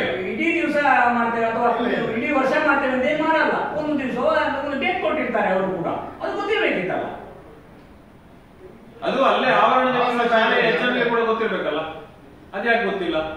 ಅಲ್ಲ, ಅದೀಗ ಚರ್ಚ್ ಹಾಲ್ ಅಲ್ಲಿ ಪ್ರೋಗ್ರಾಮ್ ಆಗುವಾಗ ಅಥವಾ ಆ ಟೈಮಲ್ಲಿ ಆ ಸೆಕ್ಷನ್ ಇರುವಾಗ 200 ಮೀಟರ್ ಅಲ್ಲಿ ಯಾವುದೇ ಪ್ರೋಗ್ರಾಮ್ ಗಳನ್ನು ಮಾಡ್ಲಿಕ್ಕಿಲ್ಲ ಅಂತ ಹೇಳುವುದೇ ಆದೇಶ. 200 ಮೀಟರ್ ಅಲ್ಲಿ ಯಾವುದೇ ಪ್ರೋಗ್ರಾಮ್ ಗಳನ್ನು ಕಡ್ಡಾಯವಾಗಿ ನಿಷೇಧ ಮಾಡಲಾಗಿದೆ ಅಂತ ಹೇಳಿ ಅವರು ಆರ್ಡರ್ ಅನ್ನು ಮಾಡುವುದು. ಅದನ್ನು ಆರ್ಡರ್ ಅನ್ನು ಪಾಲನೆ ಮಾಡಬೇಕಾದ ಆ ಶಾಲೆಯ ಆಡಳಿತ ಮಂಡಳಿಯ ಜವಾಬ್ದಾರಿ ಅಲ್ವಾ? ಯಾಕೆ ಅದನ್ನು ಮಾಡಿ? ಗೊಂದಲ ಆರಂಭ ಅಲ್ಲಿಂದ. ನೀವು ಎಂತ ಹೇಳಿದ್ರು ಅದನ್ನು ಸುದ್ದಿ ಮಾಡಿದ್ರೆ ನಿಮ್ಮ ಹೂವೆ ಯಾರು ಈ ವಲಯ ಇರ್ಬೋದು, ಅವ್ರ ಪಾತ್ರ ಇರುತ್ತೆ ಗೊತ್ತಿಲ್ಲ, ಅವರು ಮಾಡಿದ್ದಾರೆ. ಆದ್ರೆ ಮೀಡಿಯಾಗಳಿಗೆ ಇದಕ್ಕೆಲ್ಲರೂ ಬೇರೆ ಮೂಲದಿಂದ ಬಂದದ್ದು. ನಮಗೆ ಯಾರು ಆ ಮೂಲದಿಂದ, ನನಗಂತೂ ಪರ್ಟಿಕ್ಯುಲರ್ ಆಗಿ ಬಂದಿದ್ದು ಬೇರೆ ಮೂಲದಿಂದ. ಶಾಲೆಯ ಯಾರಲ್ಲಿ ಪೋಷಕರಿಂದ ಬಂದದ್ದು. ಸರ್ ನಮ್ಮನ್ನ ಗೇಟ್ ಒಳಗೆ ಬಿಡ್ತಾ ಇಲ್ಲ, ನಾವ್ ಏನ್ ಮಾಡ್ಬೇಕು, ನೀವು DDP ಅವರಿಗೆ ಹೇಳಿ, ನೀವು ಇವ್ರಿಗೆ ಹೇಳಿ ಅಂತ ಹೇಳೋದು ನಾವು ಹೇಳ್ತೇವೆ. ಬಟ್ ಅಲ್ಲಿ ಅಷ್ಟಾಗ ಕೂಡ ಒಂದು ಆಕ್ಷನ್ ಇಲ್ಲ ಅಂತ ಹೇಳುವಾಗ BO ಅವ್ರು ಬಂದಿದ್ದಾರೆ. BO ಅವ್ರು ಬಂದು ನಿಲ್ಲಿಸಿ ಅಂತ ಹೇಳಿದ ಮೇಲೆ ನಿಂತದ್ದು. ನಿಮ್ಮ ಯಾರು ಹೇಳಿ ಪೊಲೀಸ್ ಬಂದಿದೆ. DDP ಇಂದ ಫೋನ್ ಬಂದ ನಂತರ ಬಂದದ್ದು. DDP ಇಂದ ಫೋನ್ ಬಂದ ನಂತರ ನೀವು ಎಂಟ್ರಿ ಆಗಿದೆ. ಅಲ್ಲ, ಈಗ ನೀವು ಅವರ ಬಗ್ಗೆ ಏನ್ ಬೇಕಾದ್ರೆ ಆರೋಪಗಳು ಅದು ಬಿಡಿ. ನಿಮ್ಮ ತಂಡಗಳ ನಡುವಿನ ಆರೋಪ ಅಲ್ಲ, ನಾವು ಹೇಳುದು ಮಕ್ಕಳ ಹಿತದೃಷ್ಟಿಯಿಂದ ನೀವು ಮಾಡಿದ ಲಾಭಿಸು ತಪ್ಪು. ಯಾಕಂದ್ರೆ ಇಡೀ ಇಶ್ಯೂಗೆ ಕಾರಣ ಅದಾಯ್ತು ಅಂತ. ಯಾಕಂದ್ರೆ ಸೆಕ್ಷನ್ ಇದೆ, ಅದು ನಿಮಗೂ ಗೊತ್ತಿದೆ. ಚರ್ಚ್ ಪಾಲನಾ ಆಡಳಿತ ಸಮಿತಿ ಅದನ್ನು ನೋಡ್ಕೊಳ್ಬೇಕಿತ್ತು, ಇದಲ್ವಾ? ಈಗ ನಿಮಗೆ ಜವಾಬ್ದಾರಿ ಇದೆಯಲ್ಲ, ಆ ಜವಾಬ್ದಾರಿಯಲ್ಲೇ ತಪ್ಪಾಗಿದೆ ಅಂತ. ಈಗ ಅದು ಆ ಘಟನೆ ಎಲ್ಲೋ ನಡೆದೇ ಹೋಗ್ತಿಲ್ಲ ಇದ್ರೆ ಶೂಟಿಂಗ್ ಕಂಟಿನ್ಯೂ ಆಗ್ತಿರ್ಲಿಲ್ವಾ? ಇಲ್ಲ, ಅದು ಅದು ಹೇಗೆ ಹೇಳ್ತೀರಿ ನೀವು? ಈಗ ಅಷ್ಟು ತಯಾರಿಯನ್ನ ನಡೆಸಿದವರು ಎಕ್ಸಾಮ್ ಅನ್ನ ನಿಲ್ಲಿಸಿಕ್ಕೆ ಅವ್ರು ಹೇಳಿರ್ತಾರೆ, ಎಕ್ಸಾಮ್ ಅಲ್ಲಿ ಹೇಳಿದ್ರೆ ನೀವು ನಾವಿಲ್ಲಿ ನಮ್ಮಷ್ಟು ಮಾಡ್ತೇವೆ ಅಂತ ಹೇಳುವಂತ ಪ್ರಕ್ರಿಯೆ ಬರ್ಲಿಕ್ಕಿಲ್ವಾ? ಅದು ತಕ್ಷಣ ನಿಲ್ಲಿಸಿದ್ದಾರೆ. ಅಲ್ಲ, ಅದು ಯಾವಾಗ ಕಂಪ್ಲೇಂಟ್ ಆದ ಮೇಲೆ. ಈಗ ಕಂಪ್ಲೇಂಟೇ ಆಗ್ತಿರ್ಲಿಲ್ಲ, ಒಂದು ವೇಳೆ ಶೂಟಿಂಗ್ ನಡೀತಾ ಇರ್ಲಿಲ್ವಾ? ಶೂಟಿಂಗ್ ನಡೀತಿರ್ಲಿಲ್ಲ. ಶೂಟಿಂಗ್ ಮಾಡ್ಲಿಕ್ಕೆ ನಮ್ಮ ಖಂಡಿತ ಅಲ್ಲಿ ಇದು ಬಿಡ್ತಿರ್ಲಿಲ್ಲ ಯಾರು. ಅಲ್ಲ, ಬಿಡ್ತಿರ್ಲಿಲ್ಲ ಅಂತ ಹೇಳಿ ಮತ್ತೆ ಅವ್ರು ಹೇಗೆ ಹೋದ್ರು? ಮತ್ತೆ ಅವ್ರು ಬಂದಿದ್ದಾರೆ, ನಿಲ್ಲಿಸಿದ್ದಾರೆ. ಅದು ದೂರು ಕೊಟ್ಟ ಕಾರಣ BO ಅವರು ಪೊಲೀಸ್ DDP ಅವರಿಂದ ಒತ್ತಡ ಬಂದ ಕಾರಣ ನಿಲ್ಲಿಸಿದ್ದಾರೆ. ಇಲ್ಲ ಇಲ್ಲ, ಅದು ಅವರು ಶೂಟಿಂಗ್ ಮಾಡ್ತಾರೆ. ಅದು ತಪ್ಪದೆ, ನಮಗೂ ಗೊತ್ತು ಅದು ಮಾಹಿತಿ ಅಂತ. ಬಟ್ ನಿಮ್ಮ ಒಳಗಿನ ತಂಡದ ಗಲಾಟೆಯನ್ನು ನಾವು ಮಾತಾಡುದಿಲ್ಲ, ಅದು ನಿಮ್ಮ ಒಳಗಿನ. ಬಟ್ SLC ಎಕ್ಸಾಮ್ ಬೇಕಾಗಿಲ್ಲ, ಬೇಕಾಗಿಲ್ಲ. ಅದು ನೀವು ಏನು ಬೇಕಾದ್ರೂ ಮಾಡ್ಕೊಳ್ಳಿ, ನಿಮ್ಮ ಲೀಗಲ್ ಒಪಿನಿಯನ್ ನೀವು ಮಾಡ್ಕೊಳ್ಳಿ, ಅದಕ್ಕೆ ನಾವೇನು ಹೇಳುದಿಲ್ಲ. ನಿಮ್ಮ ಪಾಯಿಂಟ್ ಕರೆಕ್ಟ್. ಅದು ನೀವು ಹೇಳಿದ್ದು SLC ಎಕ್ಸಾಮಿನಲ್ಲಿ ಅವೇರ್ನೆಸ್ ಆಯ್ತು. ಇನ್ನು ಮುಂದಕ್ಕೆ ಇಂಥದ್ದು ಏನಾದ್ರೂ ಬಂದ್ರೆ ಈಗ ಶಾಲೆಯ ಗ್ರೌಂಡ್ ಎಲ್ಲಿಯಾದ್ರೂ ಅಲ್ಲ, ಆ ಹೊತ್ತಿಗೆ ಇಡೀ ಸ್ಟೇಟ್ ನಲ್ಲಿ ನಿಮ್ಮ ಮರ್ಯಾದೆ ಹರಾಜಾಗ್ತದೆ. ಒಂದು ಕಪ್ಪು ಚುಕ್ಕೆ ಆಗ್ತಾ ಇತ್ತು ವ್ಯವಸ್ಥೆಗೆ ಅಲ್ವಾ? ಈಗ ನಾವು ಹೇಳ್ತಾ ಇರೋದು, ನೀವು ಇದು ಮಾಡಿದ್ರಿಂದಲ್ಲ, ನಿಮ್ಮ ಸಂಸ್ಥೆಗೆ ಒಂದು ಕಪ್ಪು ಚುಕ್ಕೆ ಆಗ್ತಿದ್ರು. ಈಗ ಶೂಟಿಂಗ್ 100ಕ್ಕೆ 100 ಕಂಟಿನ್ಯೂ ಆಗ್ತಿತ್ತು. ಕಂಪ್ಲೇಂಟ್ ಆಗದೇ ಇತ್ತು. ಕಂಪ್ಲೇಂಟ್ ಆಗದೇ ಇರ್ತಿದ್ರೆ 100ಕ್ಕೆ 100 ಕಂಟಿನ್ಯೂ ಆಗ್ತಾ ಇತ್ತು. ಎಕ್ಸಾಮ್ ಹಾಲ್ ನಲ್ಲಿರುವ ಮಕ್ಕಳಿಗೂ ಕೂಡ ತೊಂದರೆ ಆಗ್ತಿತ್ತು. ಅಲ್ಲೇ ಅಲ್ವಾ ನಿಮಗೆ ಚರ್ಚಿದ್ದು ಎದುರುಗಡೆ ಅಂತ ಹೇಳ್ಬೋದು, ಇರುವುದು ಶಾಲೆಯ ಪಕ್ಕದಲ್ಲಿ ಅಲ್ವಾ? HM ಒಳ್ಳೆ ವರ್ಕ್ ಮಾಡಿದ್ದಾರೆ. HM ಅನ್ನು ನಾನು ಗಮನಿಸಿದಾಗೆ ತಕ್ಷಣ ಹೋಗಿದ್ದಾರೆ. ಒಬ್ಬ ಅವರ ಲಿಮಿಟೇಷನ್ ಅಲ್ಲಿ ಎಷ್ಟು ಸಾಧ್ಯ ಇದೆಯಾ ಅಷ್ಟು ಮಾಡಿದ್ದಾರೆ. ಬಟ್ ಪರವಾನಗಿ ಕೊಟ್ಟಂತ ಆಡಳಿತ ಮಂಡಳಿ ಮಾಡಿದಂತ ಎಡವಟ್ಟು